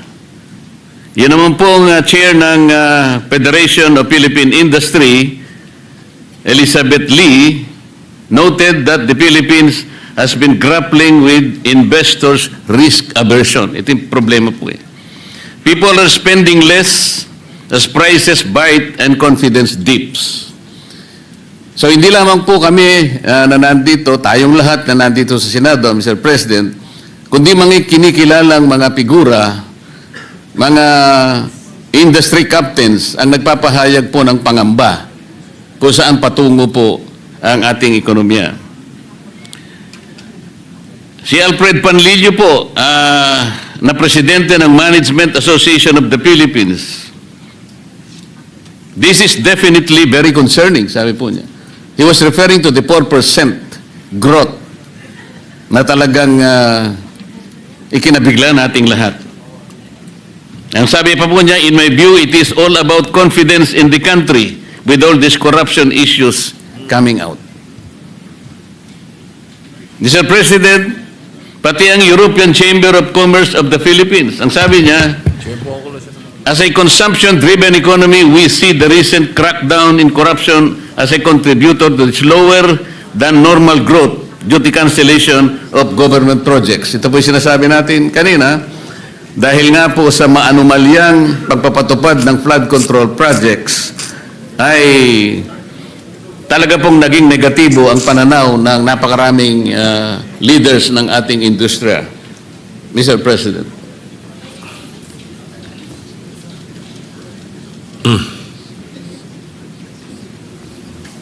Actually, ay nakikipag-usap lang po kay Senator Recto, kay Senator Walisacan. Isa rin pong dahilan, Mr. President, and I saw this also dito sa SGV report, yung household consumption rin ho natin bumagal, Mr. President. Bumagal dahil sa kumpiyansa ng tao, dahil rin sa mga bagyo na nararanasan ho natin. So ito rin isang dahilan kung bakit ho bumagal po yung ating third quarter economic growth. But ngayon papasok na ho tayo ng Pasko. Alam naman ho natin na during Pasko, every Christmas, ang tao po ay gumagastos. So hopefully mag-rebound yung ating household consumption. Yung construction naman po ay nandyan na ho ang bagong pamunuan ng DPWH. Maayos ho nila yung problema doon at ma-revive rin ulit yung construction industry, especially from the DPWH. So mayroon naman po tayong mga bright spots, Mr. President. At kaya kumpiyansa rin po ang ating economic managers na kaya nating umabot ng at least mga 5.1%, 5%, at least 5% by end of the year, Mr. President. The low end of the target, Mr. President. Pero mas maganda po siguro, Mr. President, na hindi lamang tayo bumabase sa Disyembre dahil darating ang mga festivities, kundi sana all year round naman po, meron tayong inaasahan na makakapagpasigla sa ating mamamayan, paano ma-increase ang kanilang personal disposable income. Mamaya po meron akong i-recommenda. Total, nandyan na naman po si Secretary Recto at si Secretary Pangandaman. Kung hindi naman po sila ko kontra. Hindi ko kontra Si po yan. Secretary Basta Recto kayo. hindi po kumontra doon sa isang proposal ko. Mamaya meron pong isa, sana hindi na naman siya kukontra para po maging masaya. Hindi ko kontra yan, ang, sigurado. ang kinabukasan natin. Sa ano po, sa DepDep, dahil nga po sa gulong idinulot ng flood control projects, malinaw po that we were able to establish that there is no comprehensive integrated master plan of flood control program. We were able to find out that the agency that is supposed to be overseeing the master planning and overseeing this is a small agency. Oh no, it's not an agency. I think it's a small office within the Department of National, ano ba hindi? Malalampasin ko nito kasi Environment and Natural Resources. Yun po tinatawag na River Basin Control Office. Alam po ba ninyo, Secretary Balisacan, pag tinignan po niyo yung opisina na yon at yung mandate niya, which is governed by two, I think, executive orders, sila pala ang merong responsibilidad na gumawa ng isang master plan by being able to integrate the 18 river basins in this country. Sa makatwid, kung yung po ay integrated and comprehensive, wala pong masasayang eh. Hindi yung isolated. Dito pinag-uusapan lang po natin flood control muna. Maglatag po kayo ng flood control na hindi po magkakakonekta. Saan po pupunta yon? Sa kawalan. Sa puro sayang. Kahit na ipagpalagay po natin na hindi ghost, pagpalagay natin na these flood control projects were constructed according to specifications, the materials are superior, kung hindi rin naman sila magkakadugtong eh. Wala rin pong mangyayari. Parang wala pong strategic impact. There is no strategic national impact hanggat hindi po nyo pinakyalaman. Kasi po kayo yung national architect. Eh. You are supposed to be the one that will ensure that all these projects makikinabang ang buong bansa. The national impact is more important than the regional or even the myopic impact that it may probably give to a certain locality. Do you agree, Mr. President?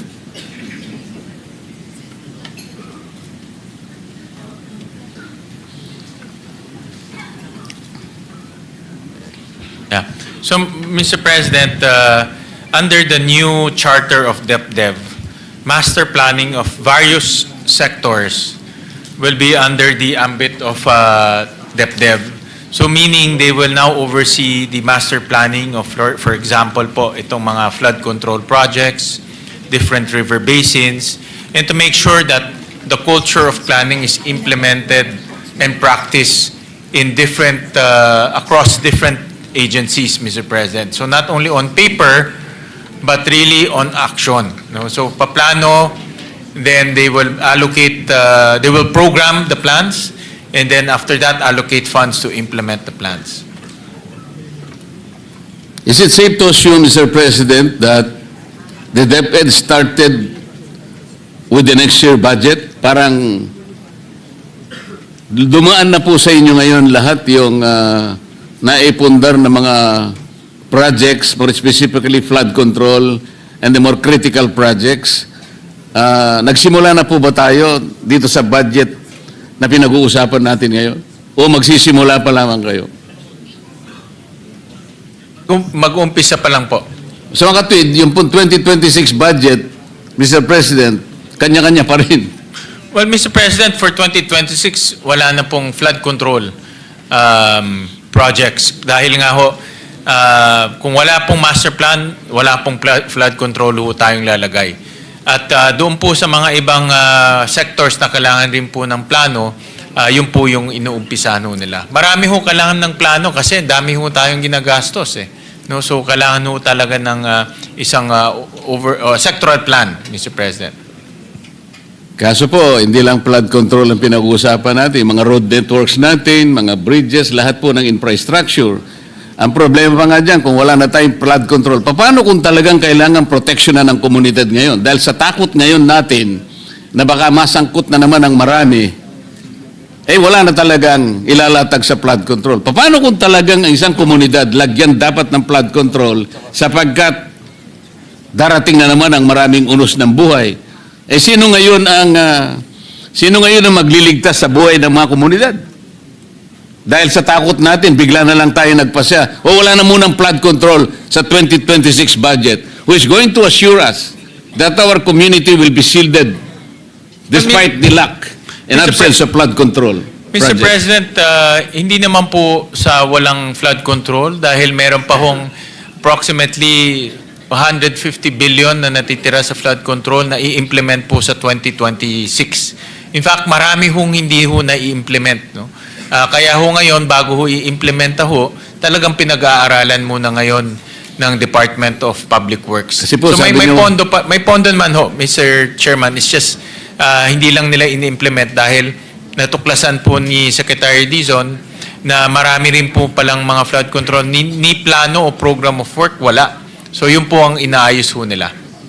Yun nga po, kasi sabi po nyo, wala ng flood control, meron pa pala. So, sa natitirang pondo. Pero po yung bagong pondo for 2026, wala na ho. Zero ho siya. At saka po, Mr. President, initially, ang dami po namin nakita na talagang yung sa sistema po ng pagpapatupad ng mga projects na yan, pinakamarami sa flood control at iba't iba pa. Napansin po namin kasi na talagang namamanipula po talaga doon pa lamang sa NEP phase pa lang eh. Kagaya po ng nausisa namin nung tinatanong po natin si Secretary Pangandaman, katabi niya ron si Undersecretary Catalina Cabral. Napansin ko po kasi na yung ibang expenditures, for example, ng DPWH, yung pong tinatawag nating STOs, at saka lalong-lalo na yung PAPs, Madam Secretary, talagang there is a determined effort na yung ceilings na nilagay po ng DBM sa NEP, talagang binabawasan nila eh. I was able to note at least two expenditures, yung STOs and the PAPs. Meron pa nga pong isang taon doon 2025, yung nilagay po ninyong ceiling, inalis nila, ginawa nilang zero sa GAA. Ang medyo napansin ko rin po ron, sinulatan niyo po sila eh.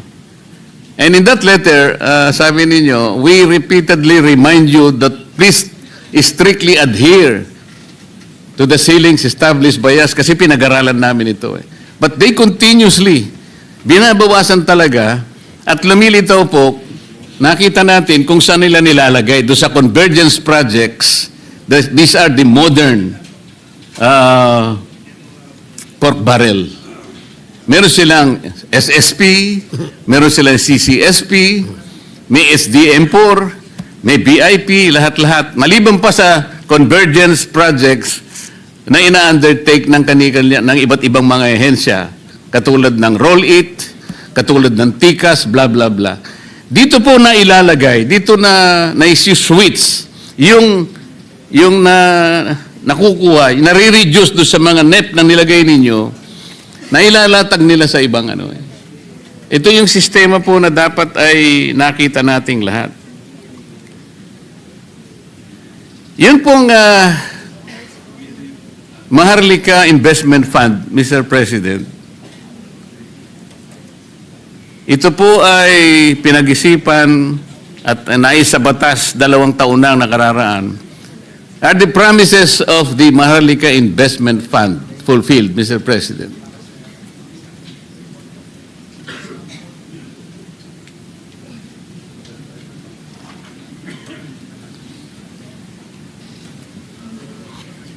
Baka mawala yung... Hindi, ilagay mo din sa...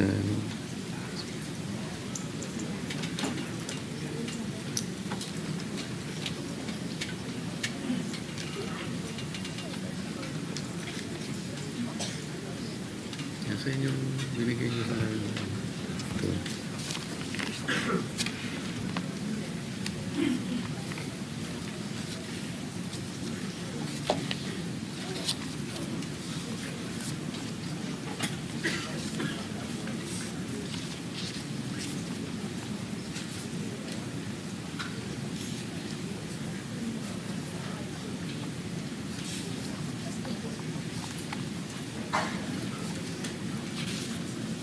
Hindi, yung Maharlika yung binigay mo sa akin kanina.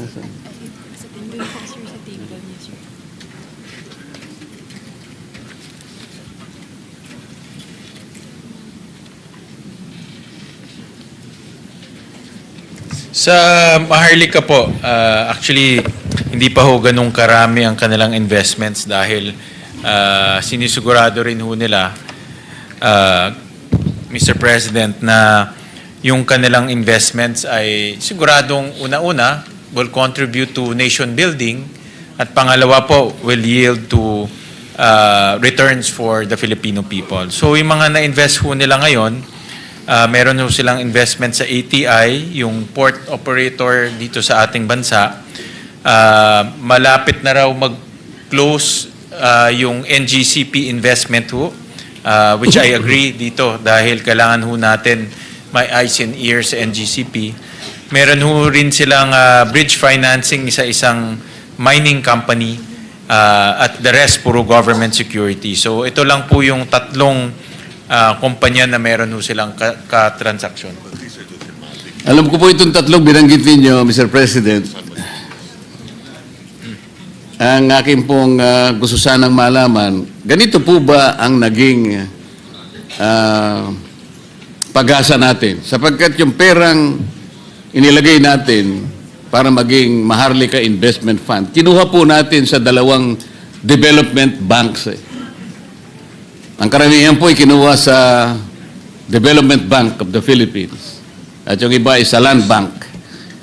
Pwede ba nating sabihin na kung hindi kinuha doon sa mga bangko na yon, na ang perang yon is devoted to development, at ikukumpara natin itong tatlong ginawang investment so far ng MI ng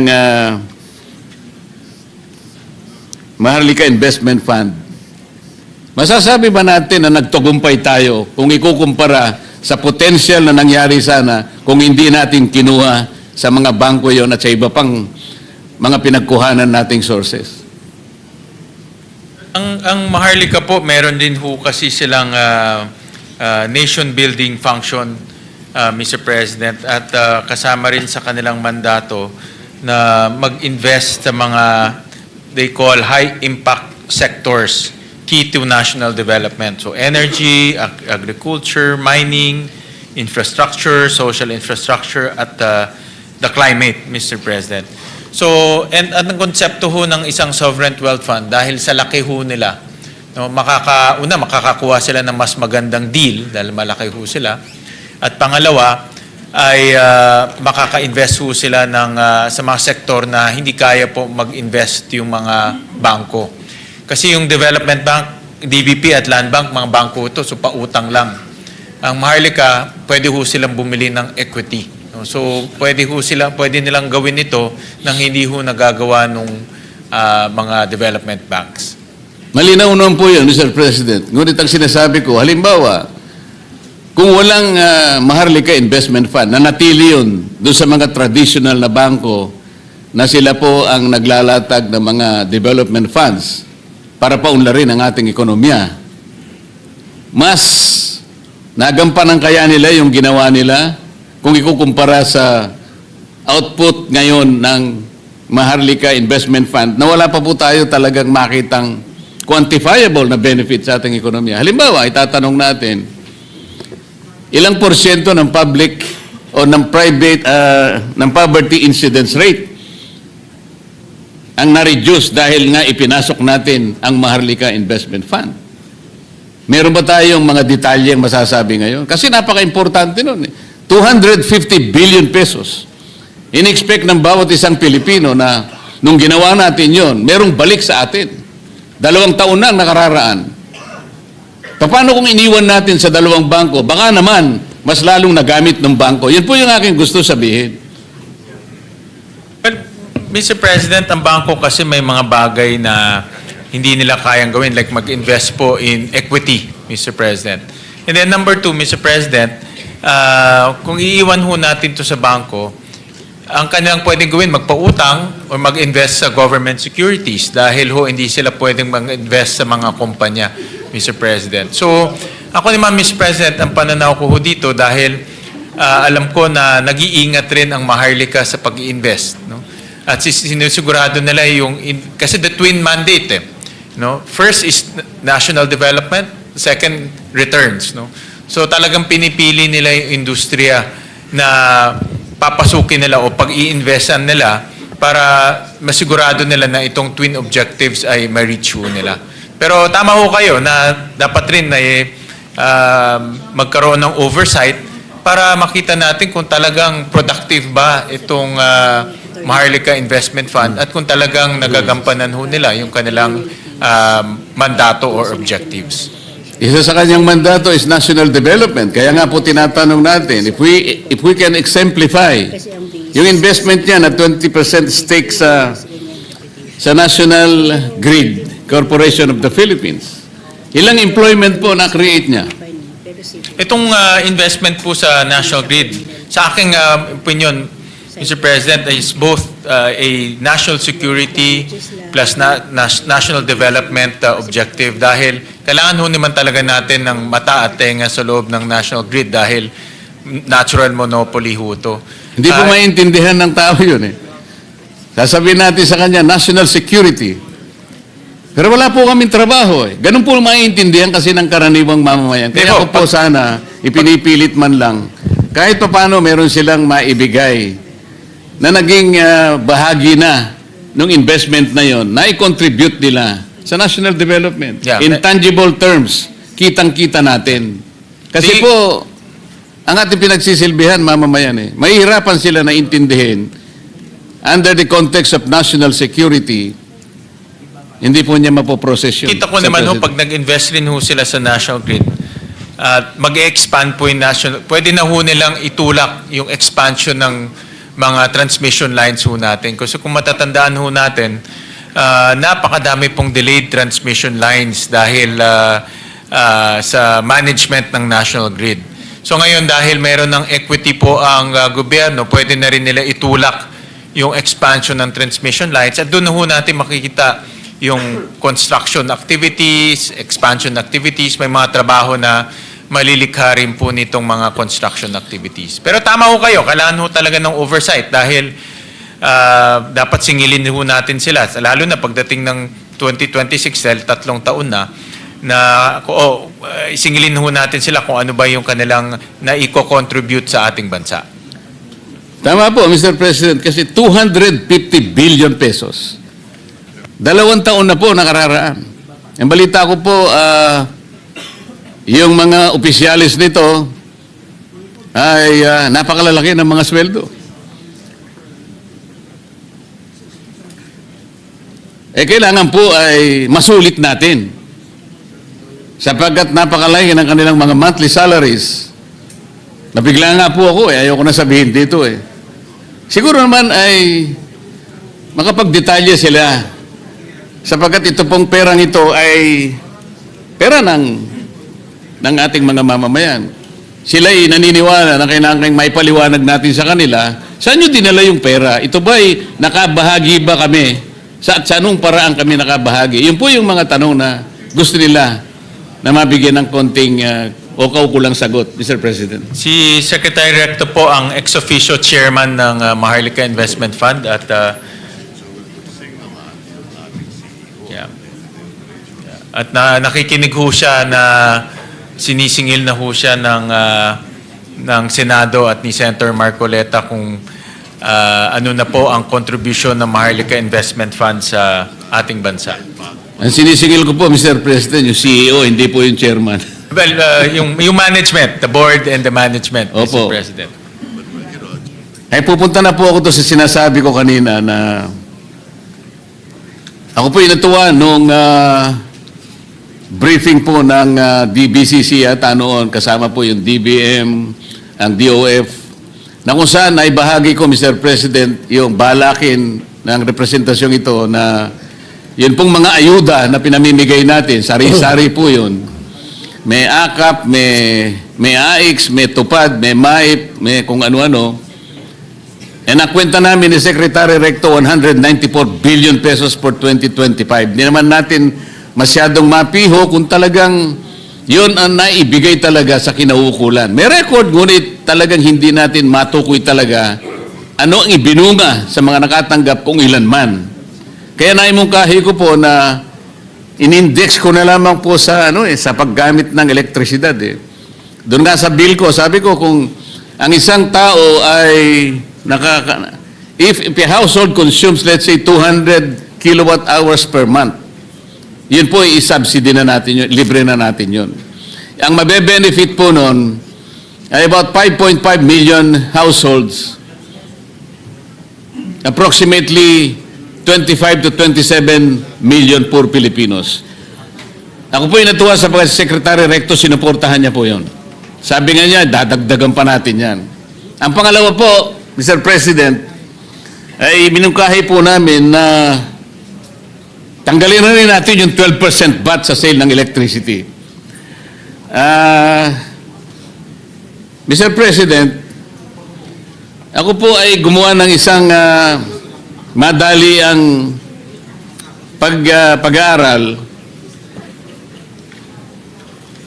Tinangka ko pong hanapin kung merong correlation po yung gross value added ng manufacturing at saka yung taxes on production on imports and taxes on income and wealth. Pero dito, ang sinasabi ko lang po, yung 12% VAT sa electricity. At ano naman po ang correlation niya sa export ng ating bansa. Lumilitaw po merong positive correlation Ang ibig sabihin po, pag na-reduce pala yung VAT, ang pinilalaban ko lang po, initially po ay sa elektrisidad lang. At kung sakali naman ay may baba pa rin natin sa iba-ibang mga sektor, ang una po palang makikinabang dito ay mabuboost natin yung foreign direct investment. Siguro napakarami ang pupuntang investor sa atin. At pati manufacturing sector na ngayon po ay lethargic. Alam naman po natin. Ang ating economy po, Mr. President, is a consumption-driven economy. Kapag ang manufacturing po ay napasigla natin, baka yung pong pinapangarap nating 7.5% to hit the GDP target of 30 trillion, baka po maging times 3 pa yun Dadami po yung negosyo na pupunta sa ating bansa. Yung mga negosyong maliliit, bababa ang production cost. May kinalaman po kasi yun, Mr. President, doon sa declared policy po ng batas. Halimbawa po yung Section 2, Paragraph C ng IPIRA, sabi niya, to ensure transparent and reasonable prices of electricity in a regime of free and fair competition and full public accountability in order to achieve greater operational and economic efficiency, to enhance the productivity or the competitiveness of Philippine products in the global market. Ano pong ibig sabihin nun? It promises the competitiveness of our Philippine products. So, lalaki po ang export talaga The economic efficiency Sinasabi po talaga eh. Ito yung declared policy ng batas eh. Kung sakali po na pag-isipan natin, halimbawa, nandyan naman ng DepDep, bakit po hindi natin aralin na kapag binaba pala natin, umpisan lang natin ang elektrisidad, dahil po, yung EPIRA, tingnan po natin ang kanyang original version. Wala pong VAT eh. Bakit po walang VAT, Mr. President? Kasi nakalagay doon, affordable, reasonable, competitive. Pagka nilagyan po ninyo ng VAT, tataliwas po yun doon sa binapangarap ng batas. Magiging mataas ang presyo niya. So, Mr. President, kailangan po nating sundan yung layunin ng batas. Affordable, competitive, reasonable, fair. Ayun po yung sinasabi. Sa Tagalog po, mura. Kaya ko po naimungkahe na Secretary Recto, tanggalin natin yung 12% VAT sa sale ng electricity. At tingnan po natin kung anong magiging epekto nun. Sa aking palagay po, because I found correlation between reduced taxes at doon sa paglaki po ng gross value added ng manufacturing. Ang manufacturing po ang kailangan nating pasiglahin. Ito po from several decades now, ito po yung lethargic, ito po yung dormant, ito po yung nasa doldrums talaga. At kung ito po ay mapasigla natin, marami pong trabaho makikreate, maraming negosyong tatayo. And we will arm our people with increased purchasing power. Lalaki po yung kanilang personal disposable income. Marami silang mabibili. Lalaki po ang sales ng lahat na mga gustong magtinda. And this is understandable. Why don't we look at this scenario, Mr. President? Mr. President, ang estimate na mawawala sa collection natin is about 45 billion pesos. Pero naiintindihan ko po yung punto ng ating kasamahan si Senator Marcoleta na pwede naman ho ito ipalit dahil mumura yung kuryente, dadami yung industriya. Pag dumami yung industriya, dadami yung trabaho, maraming magbabayad ng income tax. Yes, Mr. President. Baka ang mangyari, mapapalitan naman ng 450 billion pesos. So nawalan kayo ng 45 billion pesos, nadagdagan tayo ng 450 billion pesos.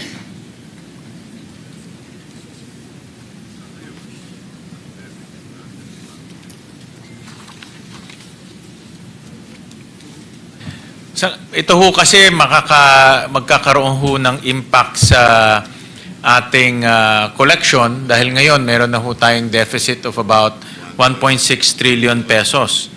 So, in other words ho, kung mababawasan po yung kita ng gobyerno ng 45 billion, tataas ho ang ating deficit. No? Ganito po kasi, doon sa isang mungkahi namin, tatanggalin natin ang ayuda, 194 billion ang aalisin natin, isa-subsidize natin yung gumagasa ng 200 kilowatt hours. 90 billion lamang po yun, estimate. So nakatipid na po tayo ron ng halos 120 billion pesos. Depende lamang po sa diskarte natin eh. Siguro po kailangan lang nating pag-aralan lang. Pag-aralan, pag-aralan. Nakukuha ko po yung punto at talagang to be honest, Senator Marcoleta, marami talagang mga industriya dumadaing sa mahal po ng ating kuryente. In fact, madalas nga ho, sa mga negosyanteng kausap po, ang mukhang bibig nila parang nagtatrabaho sila para sa Meralco, hindi ho sa kanila dahil nga puro kuryente yung binabayad nila. Pero dapat ho balansehin rin sa koleksyon dahil marami rin pangangailangan ang gobyerno. So, dito po ang DOF, pag-aaralan nila itong konsepto na ito. Yung dalawang konsepto na ibinigay nyo po, yung alisin yung 12% VAT on buong electricity chain at pangalawa po yung tanggalin yung imbes na magbigay ng ayuda, ipasok nilang o ibigay nilang doon po sa lifeline rate. Tama po, kasi po yung lifeline rate natin yan, Mr. President, ang 100% na libre lang, 20 kilowatt hours. So, Gagawin lang tataasan. nating 200. Gawin 200. Ang Opo. average consumption ng ordinaryong pamilya is 200 po eh. Opo. 200. So, pag-aralan ho ng pag-aaralan po kung yan po ay... Ang isa pa pong example, Mr. President, tingnan po niyo ating cement industry. 70% po ng kanyang production cost, elektrisidad. Kaya po nakakaawa po yung estado ng ating cement industry. Hindi po sila pwedeng mag-compete, lalo na sa Vietnam. Kaya ngayon po nagagalit na po yung ibang mas mura po talaga yung Vietnam eh. Alam po niyo, Mr. President, yung sinasabi ko po kaninang correlation, nakakuha po ako ng time series from 2000 to 2024. Kaya 24 years po ang pinag-uusapan natin dito eh. Hinahanapan ko po ng correlation ang gross value added ng manufacturing, yung taxes, at saka yung exports. Ibibigay ko po sa inyo ito para maaari po Sige niyong po. tingnan, maaaring nagkamali po ako, kung ako po ay nagkamali, ay gusto ko naman pong i-correct ninyo ako. Ngayon, kung meron naman pong konting may tutulong, baka sakali po, sapagkat ito po ay halos 25 years po na time series po ito. Ang ganda ho yan dahil as a basic concept talagang yan po ang daing ng mga negosyante ho natin. Mahal po ang presyo ng kuryente ho sa atin. Kaya maraming salamat, Senator Marcoleta, at nag-iisip po kayo ng mga paraan para mapababa po yung presyo ng kuryente ho natin. Yan rin po yung yan din po yung aking pakay nung tayo po chairman ng Energy Committee, mapababa yung presyo ng kuryente. May we know may we know from the distinguished gentleman from Tarlac, Senator Marcoleta, if he will be continuing? Will there be a second round, or you were about to terminate your interpellation? Tapos na po ako, Mr. President. Alright, Maraming thank you. salamat po. Thank you very much. Thank you, Senator Marcoleta. Maraming Because salamat. with great sorrow, we would like to inform everyone that our beloved colleague, mentor, friend, Senate President Juan Ponce Enrile has joined our creator this afternoon, just a few minutes ago. So, well, he has decided, he has dedicated his whole life, even until his last days, to public service, and we will remember him for his formidable intellect and compassion to the people, especially the employees of the Senate. So as we mourn his passing, we find comfort in knowing that the legacy of Manong Johnny will always live on, etched within the walls of this institution that he loved, and his service to the nation will be forever etched in the hearts of many Filipino. And Majority Leader, what is the tradition? Mr. President, I also wish to express my sincere condolences to the Enrile family. I had the opportunity to be his Majority Floor Leader in the 14th Congress. And so we could never forget his tireless efforts to always keep the image of the Senate at the level of statesmen and women. And we learned so much from the good gentleman from Cagayan. As a matter of fact, when he would speak to us, Mr. President, we were always at awe with his legal mind and this vast experience and knowledge of law and most of the statutes that we would be discussing on the floor. As a matter of fact, I could fondly remember him saying that whenever we discussed an old law, sabi niya, alam ko yun kasi I was a co-author of that law in 1970s or 60s. So, ganun ang stock knowledge, Mr. President. Mr. President, the traditions and historical tradition of the Senate is if our colleague passes away, particularly this time it's a former Senate President, we usually adjourn session and then resume the following day to give honor to our colleague who led the Senate for many years and well loved by our staff and members of the Secretariat. So that's the tradition, Mr. President. Yes, will it be acceptable to our colleagues if instead of an adjournment, we will be suspending the session until Monday instead of an adjournment, because if we do so, then the continuation of the Yes. budget deliberations might, That would be Might be my hampered. motion, Mr. President, just to suspend. I'm sure Manong Johnny, if he were here, would have accepted and agreed. Knowing him, Mr. President, he probably is here with us today. Because I'm sure one thing that he's fond of in these memories is the memories of being in this August chamber, Mr. President.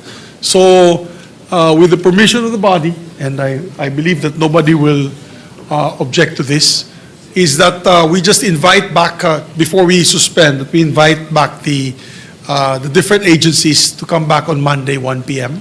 Yes, the continuation of this, the agencies concerned will be on Monday at 1 p.m. That's All correct, right? Your Honor. Is that, so you are putting it into a Yes, motion? I'm putting it to a motion, Mr. President. I move to suspend session until Monday, November 17, 2025. I so move, Mr. All right, following tradition, the Senate is hereby, At 1 the o'clock, Mr. session President. of the session is hereby suspended until 1 o'clock in the afternoon of Monday, November 17, 2025.